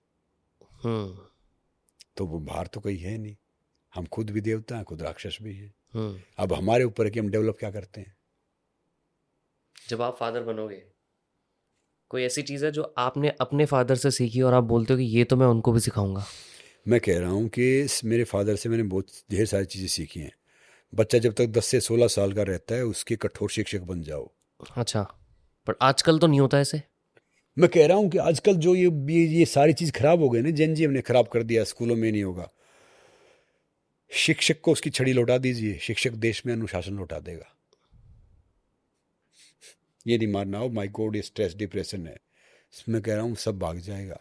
कठोरता बहुत जरूरी है। ये मानव है ना, मानव, ये ह्यूमन, ये बगैर डंडे के डर नहीं सकता। अगर हमारे फादर मजबूत नहीं हो तो बच्चा क्या करेगा, स्मोक करेगा, ड्रिंक करेगा, कहीं कुछ करेगा। फादर अगर ठीक है भैया, स्ट्रोंग है, तो गड़बड़ करेगा। मेरा तो मानना यही है कि भाई 10 से बच्चा जब 8-9-10 साल का हो जाए, 10 साल तक थोड़ा छोटा रहता है, 9-10 साल का, 16-17 साल तक उसे कठोर शिक्षक बनो। खाने पिलाने का, कपड़े पहनाने का एक वो होता है, प्यार होता है भाई। बाकी हर चीज़ में प्यार ये करोगे, ये सब तो फिर गलत है, उसकी आप जिंदगी खराब कर रहे हो। उसके बाद जब बच्चा बड़ा हो जाए, फिर थोड़ा दोस्त बन जाओ उसके। हम तो आज भी दोस्त नहीं है, समय बन जाओ, वो जनरेशन अलग थी। तो एक चीज़ जो आप अपने फादर के साथ अलग करोगे वो ये कि आप दोस्ती बनाओगे अपने बच्चे के साथ, जो शायद आपने अपने फादर के साथ नहीं की। नहीं, मैं मेरे फादर की बहुत डीप रिस्पेक्ट करता हूँ। हाँ। और वो मेरे से बहुत प्यार करते हैं, मगर हमारे इधर फादर कभी बेटे को, बेटा कभी फादर को वो दिखा नहीं सकता है। हाँ, तो चीज़ें होती है। बट वो चीज़ आप करना चाहोगे। मैं करना चाहूँगा, अगर कुछ होगा हाँ। तो वो चीज़ करना चाहेंगे हाँ कि भाई एक डिफरेंट चीज़ करो। हाँ मगर मैं बचपन से 10 से 16-17 साल तक उसका कठोर शिक्षक बनूंगा। इस बेटे ने मांग लिया होगा, नहीं भाई, बेसिक चीज़ें दूंगा उसको, बहुत बेसिक, उस पर सर्वाइव करो, सर्वाइव करना सिखाओ। एक शेर सर्कस का होता है ना, उसको मांस मिलता है, उसको खाना मिलता है, उसको पीना मिलता है, सब कुछ मिलता है, मगर आपको पता है उसका शिकार है ना ये जंगली कुत्ते कर लेंगे। अगर उसको कोई सर्कस का शेर छोड़ दिया तो उधर जंगल में, तो उसको बनाओ थोड़ा सा ऐसा कि वो फाइट कर सके, सर्वाइव कर सके, जी सके। I believe in this. क्योंकि आपका एक फाइटर माइंडसेट है। और मेरा मानना कि एक अच्छा इंसान बनाओ, बहुत हम्बल, सबसे समान व्यवहार होना चाहिए, समान चीज़ें होनी चाहिए, वो बहुत ज़रूरी चीज़ है। वो देश को आगे लेके जा सकता है, समाज को आगे लेके जा सकता है। जब आप फर्स्ट मैच, फिर से वहीं आऊँगा मैं, फर्स्ट मैच आपने मुझे बताया कि आप को जो आपका ओपोनेंट था उसने काफ़ी ज़्यादा चोट पहुंचाई थी और आपकी मम्मी ने फिर रात को बहुत वो सेका किया, आपको वापस से कोशिश की कि अगले मैच पे जाओ। उसके कितने दिनों बाद अगला मैच हुआ था, ध्यान है? दंगल का एक सीजन होता था बारिश में, हाँ जैसे कभी राखी पे, कभी अच्छा। शिवरात्रि पे, कभी इस पे कुश्तियाँ होती थी। तो अगले मैच पे जाने से पहले माइंड में ये था कि फिर से मार पड़ेगी, या माइंड में ये था कि जीतना है? नहीं, उसके बीच में एक और चीज़ बड़ी कमाल की घटित हुई मेरे साथ। हाँ मैं कुश्ती आ रहा, तो जो मेरे गुरुजी थे पंडित सतवीर महाराज, उसने मुझे 1 रुपया दिया। हारने के बाद भी? हारने के बाद 1 रुपया दिया। ठीक है भैया, 1 रुपया तो बहुत था। फिर मैं अगली दंगल में गया, मैं 2 कुश्ती हार गया। गुरुजी ने मुझे 2 रुपये दिए, तो मैं चाव से फिर लड़ने जाता था, साला हारो या जीतो पैसा तो मिलना ही है। हाँ हारा तो फिर मैं 1-2 कुश्ती हारा, फिर उसने पैसे दिए। तो मैं तो भैया, मैं तो उत्साह में भर भर के जाता, जबरदस्ती लड़ा, कितना बड़ा होता है ना, उसे मैं हाथ मिलाता, लड़ मेरे साथ में। हार गए तो क्या, पैसा तो मिलेगा ही। हाँ एक बार गलती से मैं 1-2 कुश्ती जीत गया, तो मैं अखाड़े में पहुंचा कि मैंने कहा भाई अब तो ज़्यादा मिलेगा। उसने मेरी तरफ देखा नहीं, मैं सोचा चल बिजी होंगे भाई, कुछ काम होगा, वो बहुत वो करते थे। 5-7 दिन हो गए, 10 दिन हो गए, इग्नोर सा कर दिया। मुझे समझ में नहीं आ कि भाई बात क्या हो रही है। फिर एक बार उनका सिर में तेल लगा रहा था, दबा रहा था, मैंने पूछा महाराज जी, जब मैं कुश्ती हारा तो आप मुझे पैसे देते हो, अब मैं जीत के आया तो आपने बोला चलो ठीक, अच्छी बात है, मेहनत करो। उसने फिर मुझे बड़ा कमाल की एक बात बताई थी, जो लेसन सबको सीखना चाहिए। बोले बेटा, अभी जितनी हार देखोगे ना ज़िंदगी में, आगे जाके आपको कोई फ़र्क नहीं पड़ेगा, हारोगे या जीतोगे, ना डिप्रेशन होगा, ना स्ट्रेस होगा, ना कोई तनाव होगा। अभी अगर जितनी ज़्यादा जीत देख लोगे, आगे हार देखोगे ना, फिर टूट जाओगे, फिर खड़े नहीं हो पाओगे। अभी तो कच्ची मिट्टी हो, घड़ाई बन जाओगे, मूर्ति बन जाओगे।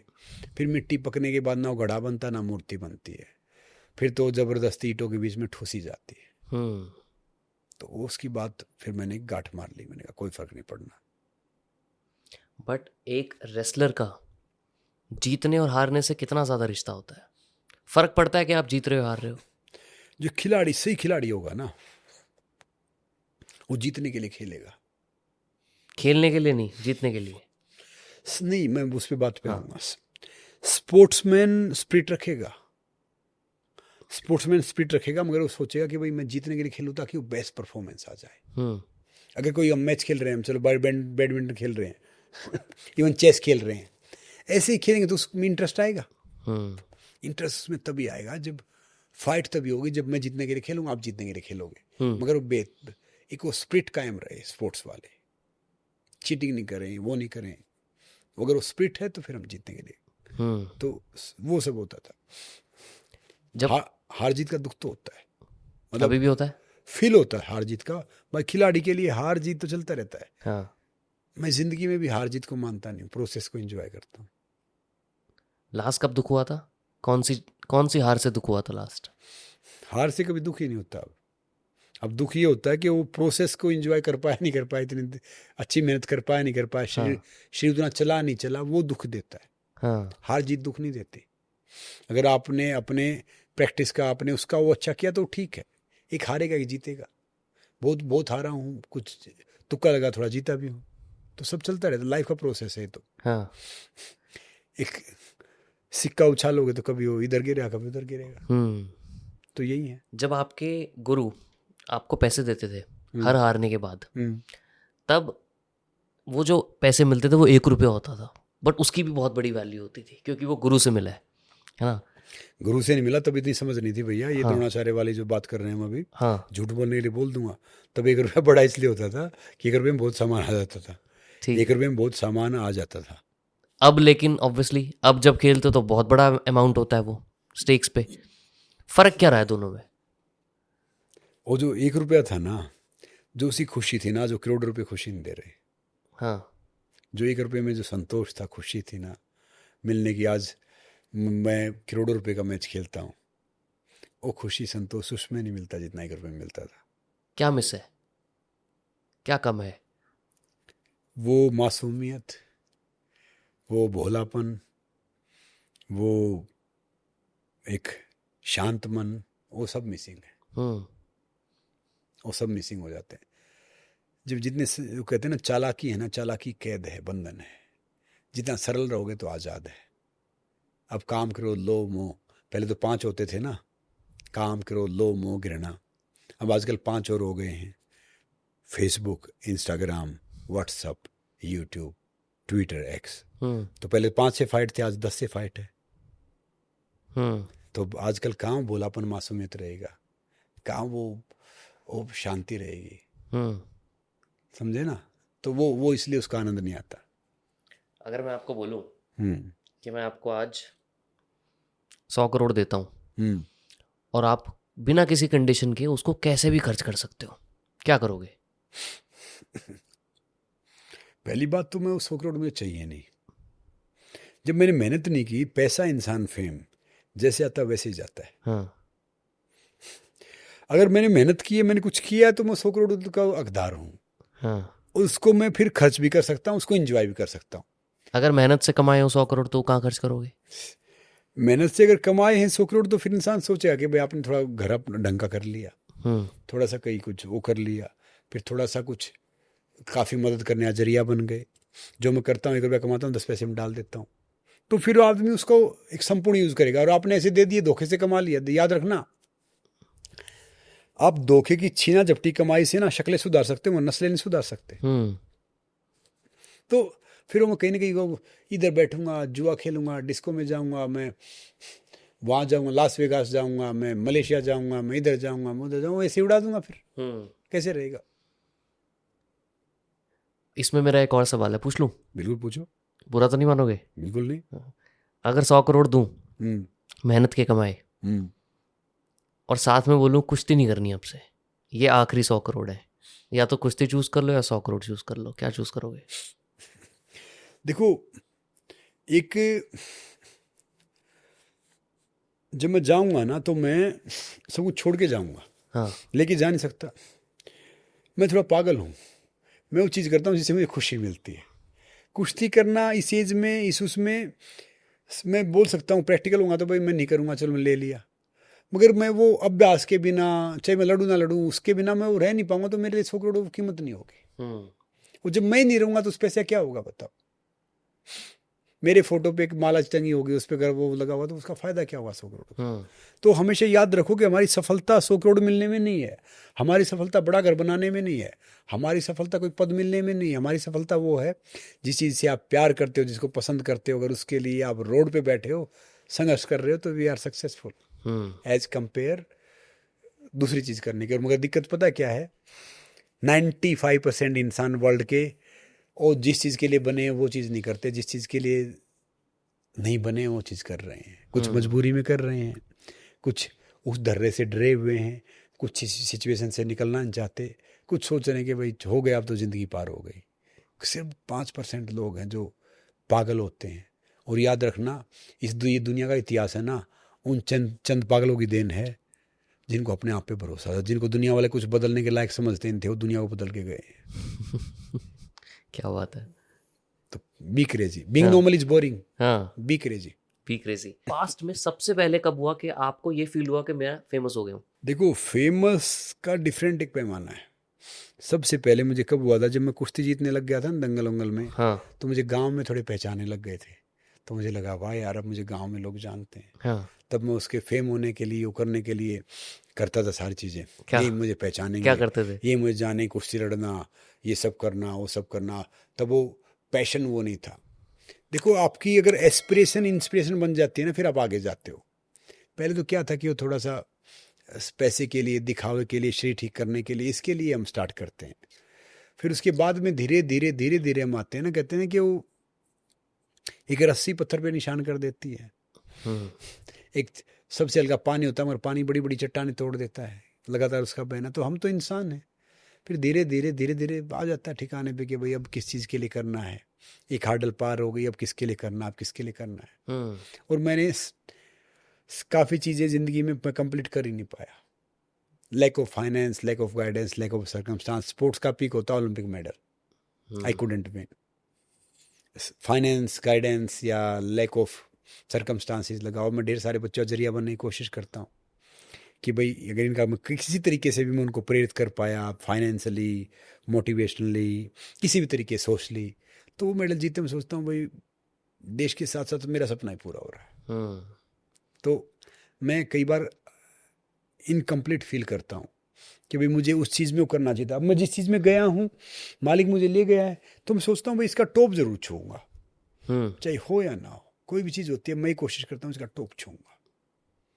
और वही मेरा एम रहता है, वही मेरा वो रहता है। दुनिया वाले कुछ भी बोले कि इसके लिए नहीं बने हो, ये करो वो करो, क्योंकि अपने इंडिया में 99% रायचंद हैं, करमचंद तो 1% है। तो मैं फिर वो कर्म करने में विश्वास रखता हूँ। बट फेम बदलता कैसे है रेसलर के माइंड को? गलत है उसके लिए? नहीं है, सही है फेम? क्या रेसलिंग के जो लोग हैं, जैसे आज बहुत लोग पॉपुलर हो गए हैं, इनफैक्ट नीरज गोयत हैं, वो भी बहुत पॉपुलर चल रहे हैं आजकल, उनके बारे में भी बहुत लोग बात करते हैं, बहुत अच्छा खेल रहे हैं वो। फिर हमारे आजकल अंकित बैनपुरिया है, अगर आपने देखा, वो is not a wrestler right now, but वो कोशिश कर रहे हैं रेसलिंग में आने में, बट ऑलरेडी पॉपुलर है इंस्टाग्राम पे बहुत ज़्यादा। तो उन्होंने जो रास्ता चुना, वो पॉपुलर होने के बाद, मेहनत करने के बाद, अब वो रेसलिंग में जा रहे हैं। कुछ लोग हैं जो रिवर्स में है, कि मेहनत की, रेसलिंग की, फिर पॉपुलर हुए। फेम पर दोनों में है, क्या फेम सही है? देखो, वो कहते हैं ना कि गधे में 2.5 दिन आते हैं। जो गधा थोड़ा यंग होता है ना, वो भी सोचता है कि मैं घोड़ा हूँ और मैं कुछ भी जीत जाऊंगा, कहीं पहुंच जाऊंगा। वो भी उछलता, दुलत्ती मारता है कि भाई क्या डर भी क्या करेगा, दूसरा क्या करेगा, मैं तो उससे आगे जाऊंगा। फेम मिलना एक अच्छी बात है, मगर जो किसी प्लेटफॉर्म का फेम है ना, वो थोड़े दिन का फेम है। पुरुषार्थ के बिना फेम मिला है ना, वो फेम ज़्यादा चलता नहीं है। चाहे वो मैं हूँ, चाहे वो आप हो, चाहे वो जिसका बच्चों का नाम लिया आपने वो हैं, जो मेहनत करके आएगा ना। अभी देखो कि फेम के बाद उनके एटीट्यूड में कितना फ़र्क आया है। मैंने पर्सनली देखा, मैं किसी के बारे में गलत बोलूँगा नहीं, यू टर्न चेंज हो गया है। वो फेम नहीं है, वो एक चूहे को मिले हल्दी गांठ पंसारी बन बैठा। फेम वो है कि आपका पुरुषार्थ सेम रहे, आपके पास पैसा आए या नाम आए या शोहरत, धूप छांव की तरह। तो एक झूला पीछे जाएगा तो आगे भी आएगा, आगे जाएगा तो पीछे भी आएगा, फर्क ही ना पड़े। इनमें से कुछ बच्चे, मैं नाम नहीं लूँगा, वो बहुत नॉर्मल होते थे, आज मैं उनसे बात करता हूँ तो डिफरेंट है। एटीट्यूड चेंज हो गया, बिल्कुल चेंज हो गया। हाँ। देखता हूँ, गॉड ब्लेस यू, बड़ी अच्छी बात है।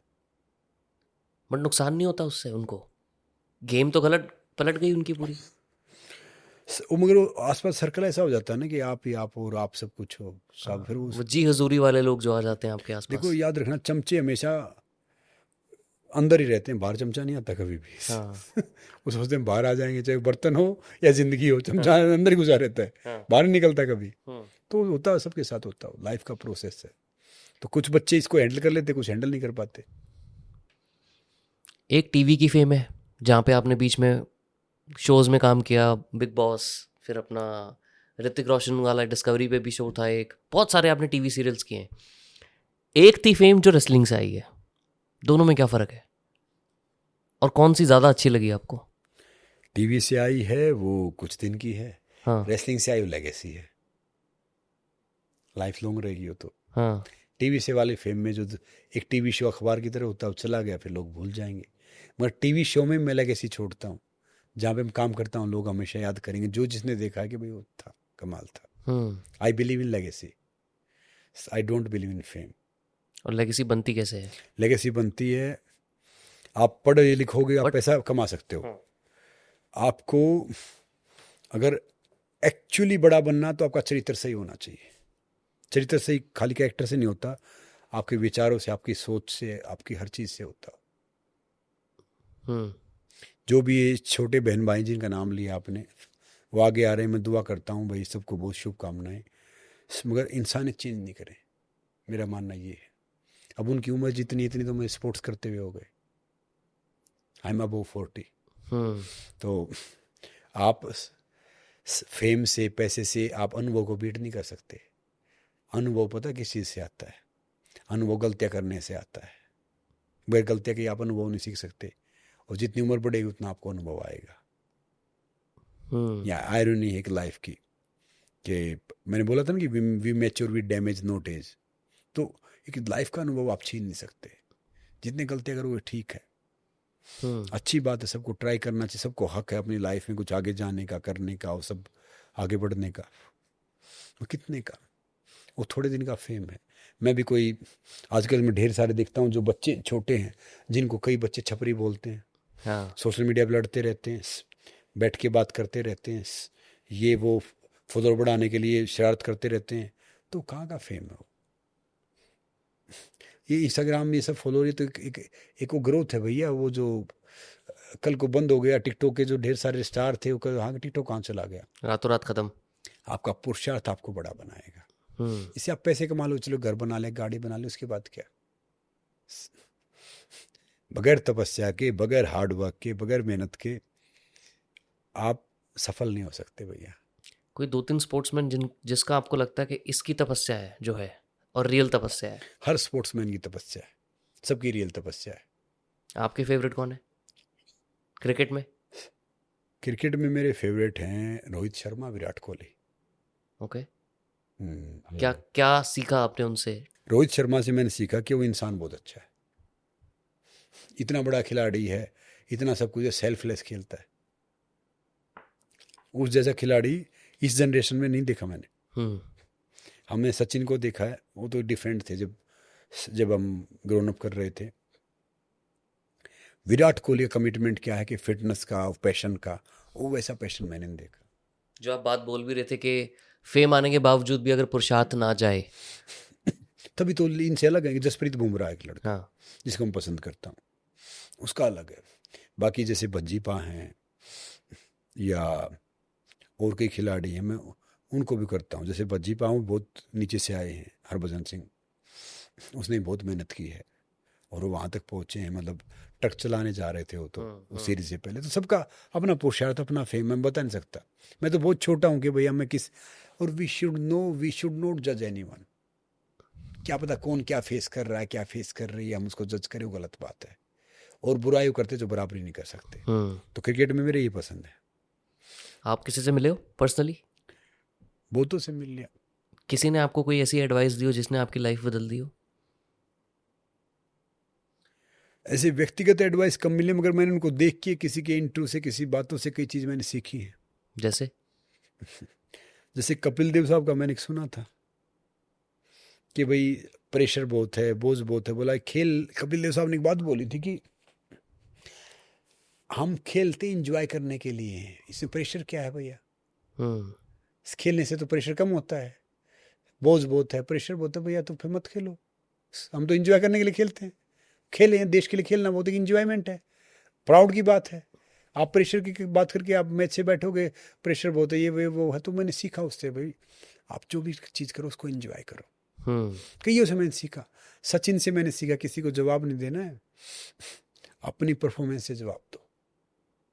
तो सबसे आप सीखते हो। ढेर सारे खिलाड़ी सीखा, ढेर सारे काफ़ी बड़े बड़े खिलाड़ी मुझे मिले, कईयों ने मुझे अच्छी राय भी दी है। गीत सेठी थे, मेरे दोस्त भी हैं, मैं जानता हूँ उनको अच्छी तरीके से, कई उन्होंने अच्छी बात बताई है।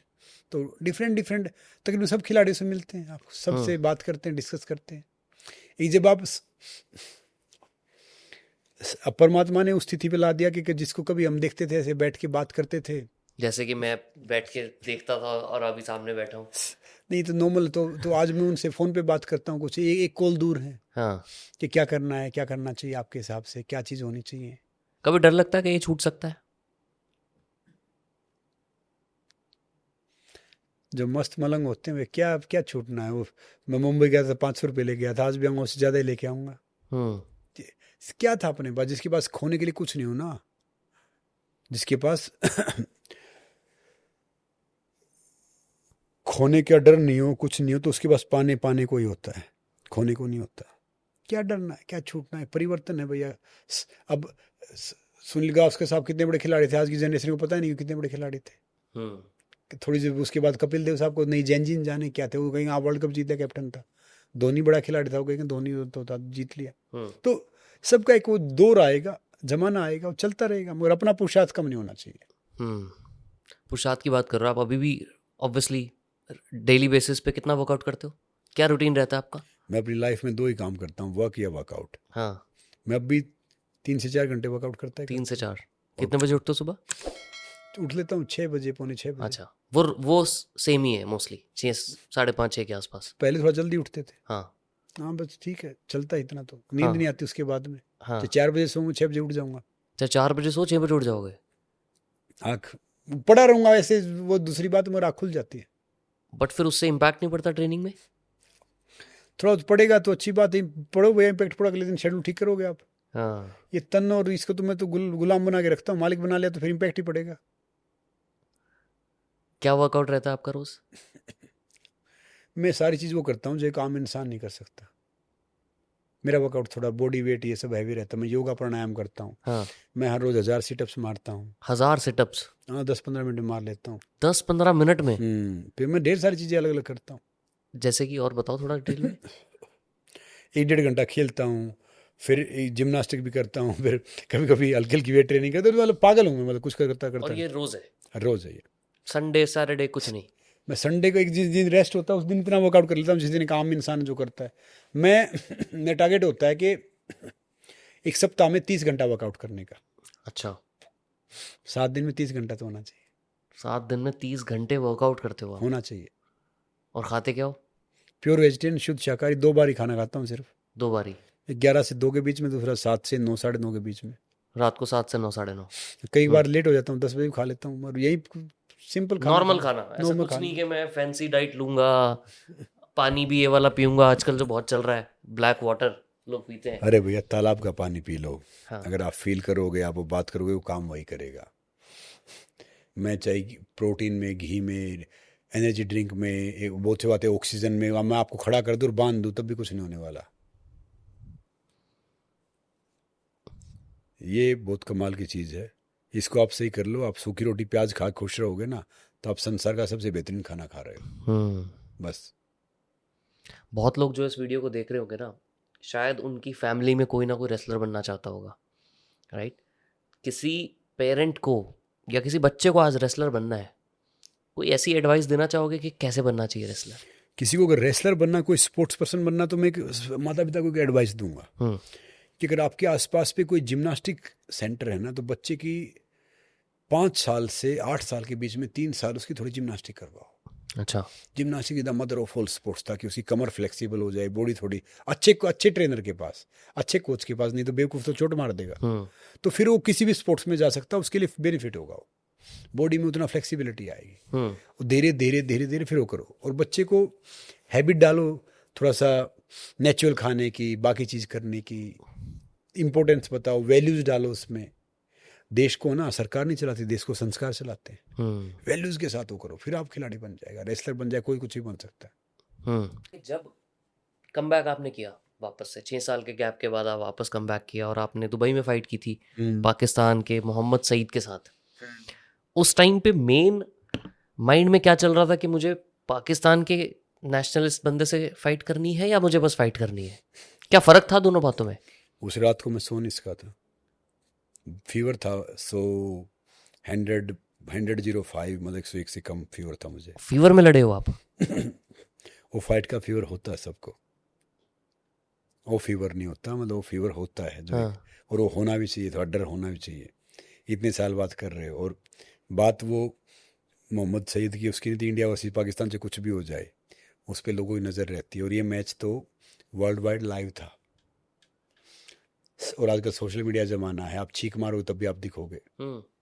तो वो सारी चीज़ें थी कि जिसके कारण जब तक मैं गया मैच पे खेलने, देखा वो इतना, और इंडिया पाकिस्तान दुबई में, मतलब आप समझ नहीं सकते। ये तो खाली आप ये देख रहे हो, प्रेशर 10 गुना ज़्यादा होता है। हम्म। और बच्चा मेरे से 18-19 साल छोटा था। हम्म। एक आयन नहीं, देखो जब मैं काफ़ी 17 खेलता साल था, छोटा और 10 हाँ, साल 10 केजी हैवी। तो क्योंकि मेरा वेट कम था, मेरे कोच ने बोला कि इस कैटेगरी में खेल लो। मैं कैसे खेल लूँ, मैंने पानी पिया, सब कुछ किया, फिर भी पुश करवा दिया।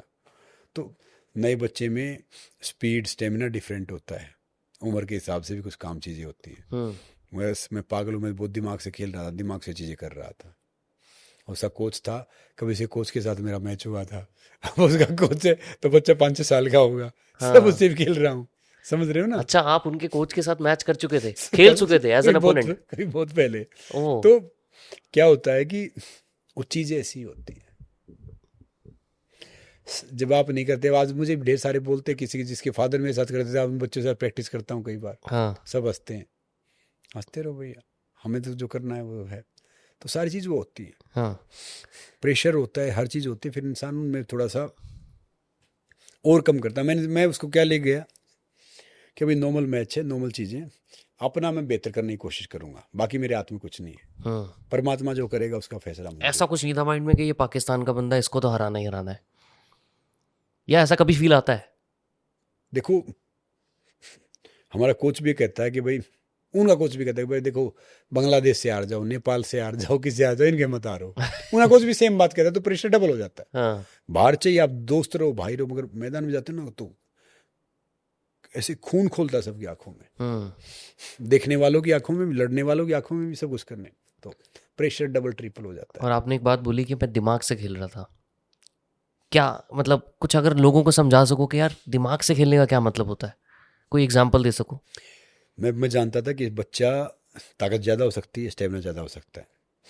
मैं इतने साल बाद वापसी कर रहा हूँ, तो मैं जब पॉइंट स्कोर कर रहा था तो मैं 3-4 पॉइंट ले रहा था, बारंदाज करना, ये करना। मैं जब थक रहा था ना, तो मैं उसकी टांग पकड़ के बैठ रहा था, तो उसको 2 पॉइंट दे रहा था। यानी ज़्यादा स्कोर करके मेरा नज़र थी स्कोर बोर्ड पे, कोच पे जो मेरा था वो कर रहा था। तीसरे राउंड के बाद एक बार मैं कोई मूव कर रहा था और मेरे यहाँ गिर गया, मुझे सांस नहीं आ रहा था, तो वैसे दिक्कत चल रही थी। मैं ब्रेथ लेने के लिए ऐसा हो गया, और वोमिटिंग टाइप, और बुरी हालत हो गई। कोच को बोला कि कुछ हो ही नहीं रहा, पानी पे पानी नहीं जा रहा। तो फिर बीच में आप कोई चीज़ आप छोड़ नहीं सकते, कुछ कर नहीं सकते। हम्म। और 3-3 मिनट के 6 राउंड थे, तो फिर मैंने पता कि कैसे ये 5-6 राउंड पूरे किए। हम्म। तो दिमाग से ही पूरे करने होते हैं। वो पुश कर रहा है, मैं पुश हो रहा हूँ, फिर एक रेड वो चक्कर होता है, फिर वहाँ से मैं पलट के पुश कर दिया, मुझे पॉइंट मिल गया। हाँ। तो ऐसी चीज़ें, वो टेक्निक सबको पता है, प्रैक्टिस करनी होती है। बट ये एक्सपीरियंस ही आता है ना, ये एक्सपीरियंस से आता है। इसीलिए पुरुषार्थ की बात आ गई वापस घूम फिर के सारी। ये एक्सपीरियंस से आता है। एक्सपीरियंस, अगर मैं एक्सपीरियंस नहीं होता तो वो मुझे आराम से हराता। हाँ। मैंने रिस्क लिया, मगर एक बार तो ऐसा लगा कि भाई मैं कर नहीं पाऊंगा, तो मैं उससे हारने का मैंने एक दाव मारा था साल्तो। एक बार थोड़ा सा लगा, दूसरा तीसरी बार दब गया था हम, बड़ी मुश्किल से। फिर मैंने उसको, मेरी भी हिम्मत नहीं थी कि भाई वो दबा लेगा, दब ही जाऊंगा, मैं थक गया था। उसकी भी हिम्मत नहीं थी, वो भी थक गया था। मैं देखा था काफी देर तक आप होल्ड करके रहते थे उसको।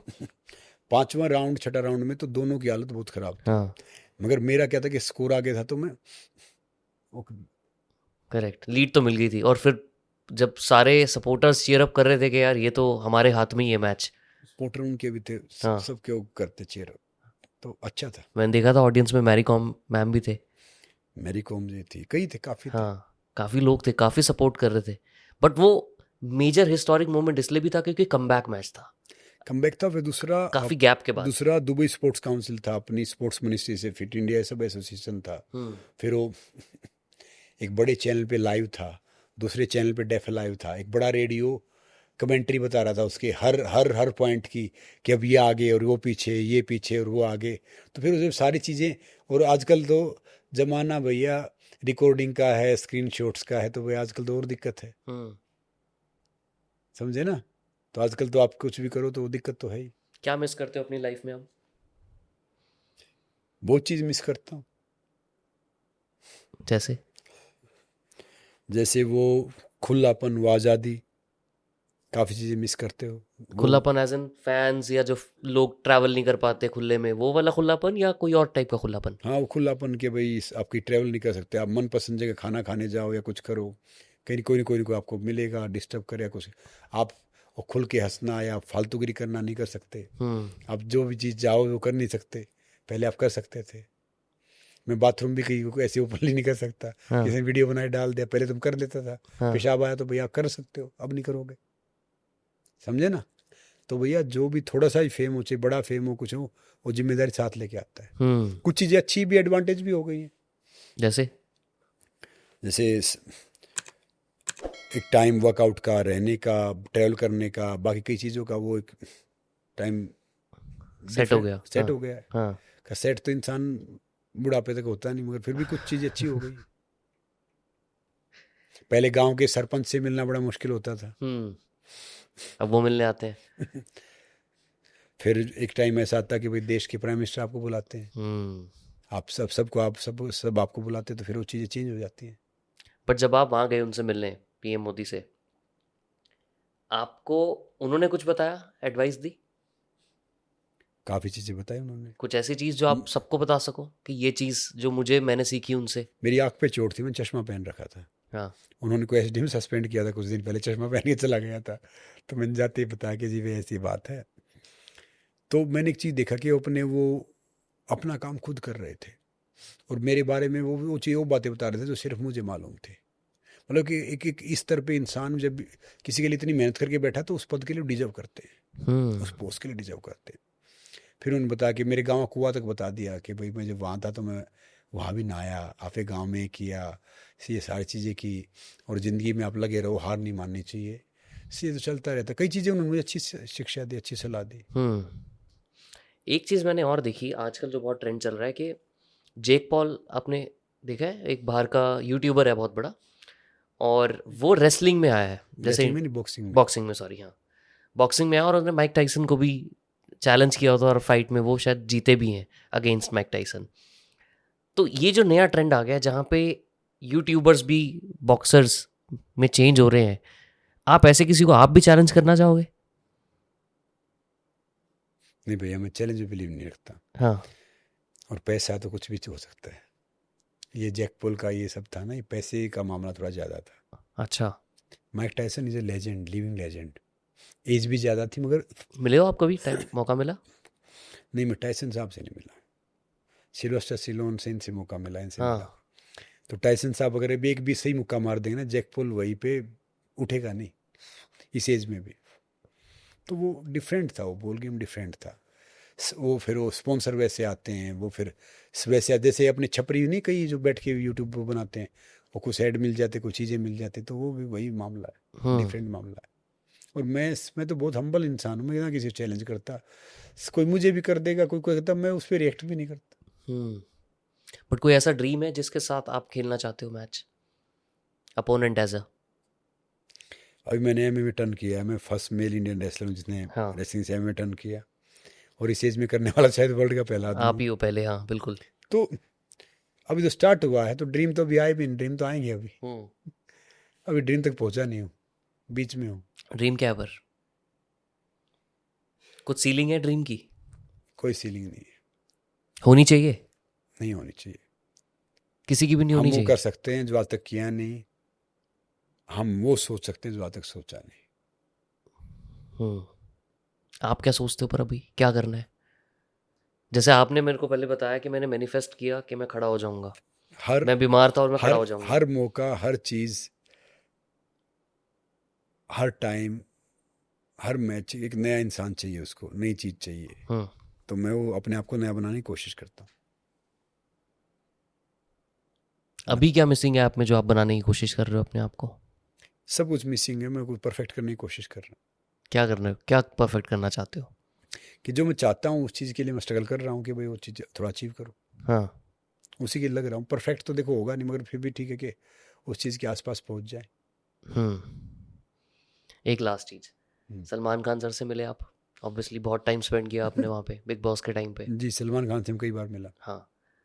कोई ऐसी एडवाइस जो उन्होंने दी हो स्पेसिफिकली, जो लोगों को नहीं पता, जो लोग सीख सकते हैं?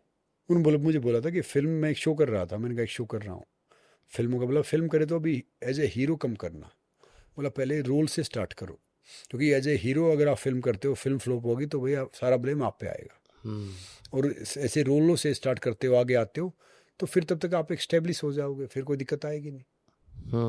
बोला वो चल जाए तो बड़ी अच्छी बात है, मगर नहीं चले तो फिर थोड़ा दिक्कत ही रहता है। तो उसने कई कई मुझे अच्छी एडवाइस दी, हाँ, जो मैं अप्रिशिएट करता हूँ। तो काफ़ी अच्छी एडवाइस थी वैसे, काफ़ी लॉजिकल थी। लॉजिकल थी, अच्छी हाँ। एडवाइस थी। और he is a star, he is star. मेरी उसको कोई बहुत से बोलेंगे वो एक्टर नहीं है, वो is a very good actor, big actor, क्योंकि उसको पता है कैमरा सेंस क्या है, बाकी चीज़ें क्या, कुछ पता है उसको। हाँ, सबका इतने साल जब एक आप फील्ड में लगा लेते तो भाई पता तो रहता है बिल्कुल। कि क्या चीज़ करनी है, क्या नहीं करनी है। बाकी क्या है कि भाई सबका अपना स्ट्रगल है, सबकी अपनी वो है।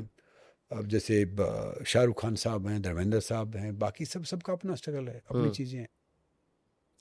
तो पहले कई बार मिला, मुलाकात होती थी। शाहरुख से? नहीं, सलमान खान से कई बार मिलता था, शाहरुख से मुलाकात नहीं। कोई पार्टी वार्टी में कोई भाई हेलो हो गया, दूसरी बात है, तो वो मुलाकात नहीं होती। हाँ। वो तो आप किसी से मिल लेते हो, ऐसे मुलाकात होती है कि आप 1 to 1 किसी से मिल रहे हो, हाँ, तो मुलाकात है। बिल्कुल। कोई ऐसी चीज़ जो आप उन लोगों को बोलना चाहते हो, खासकर जेनजीज को, जो बहुत डीमोटिवेटेड रहते हैं, बहुत डी स्ट्रेस में रहते हैं, anything that you want to end on a high note? मैं जैन जी को एक बात कहना चाहता हूँ कि भैया आप तो बहुत लकी हो कि आप ऐसी जनरेशन हो, कि ऐसी उसमें पैदा हुए हो कि आपके पास सारी चीज़ें हैं, सब कुछ है। तो आपको तो डिमोटिवेट होने की ज़रूरत ही नहीं है। आपके पास हर चीज़ का ज्ञान है, हर फैसिलिटी है, सब कुछ है। बशर्ते आप इस चीज़ का सदुपयोग करो, दुरुपयोग मत करो। आप ये मानो कि भाई ये हर चीज़ प्रैक्टिकल नहीं है। कोई जो बुजुर्ग हैं, जो बाकी चीज़ें हैं, वो भी जो बता रहे हैं वो सही बता रहे हैं। तो बस जैन जी को ये कहना चाहूँगा कि कीप पेशेंस। पेशेंस अगर आप रखते हो तो आप लाइफ में भी आगे जाओगे, रिश्तों में भी आगे जाओगे, और ज़िंदगी में जीने में भी आगे जाओगे। कीप पेशेंस और बिलीव इन योरसेल्फ। अगर मैं अपने ऊपर डाउट करता हूँ तो मैं ही तो इंसान हूँ जो अपने आप को आगे लेके जा सकता हूँ, पीछे कर सकता हूँ। मैंने खुद अपने आप पर डाउट कर लिया तो मैं आई एम डिसरिस्पेक्टिंग गॉड। मैं भगवान की बेइज्जती कर रहा हूँ जिसने मुझे बनाया है। तो बिलीव इन योरसेल्फ और हार्ड वर्क करो, और पहले अपने एम पे फोकस करो, बाद में इन बाकी बातों पे आओ, सब पे आओ। और नशा नहीं करना, नशा जवानी में इतना नशा करने की ज़रूरत नहीं, तो इन सबसे दूर रहो। थैंक यू सो मच, मेरे को बहुत मज़ा आया। I am again saying I am very grateful. बहुत बहुत बहुत शुक्रिया आपका कि आपने टाइम दिया। Thank you so much. Always welcome. Thank you. Thank you.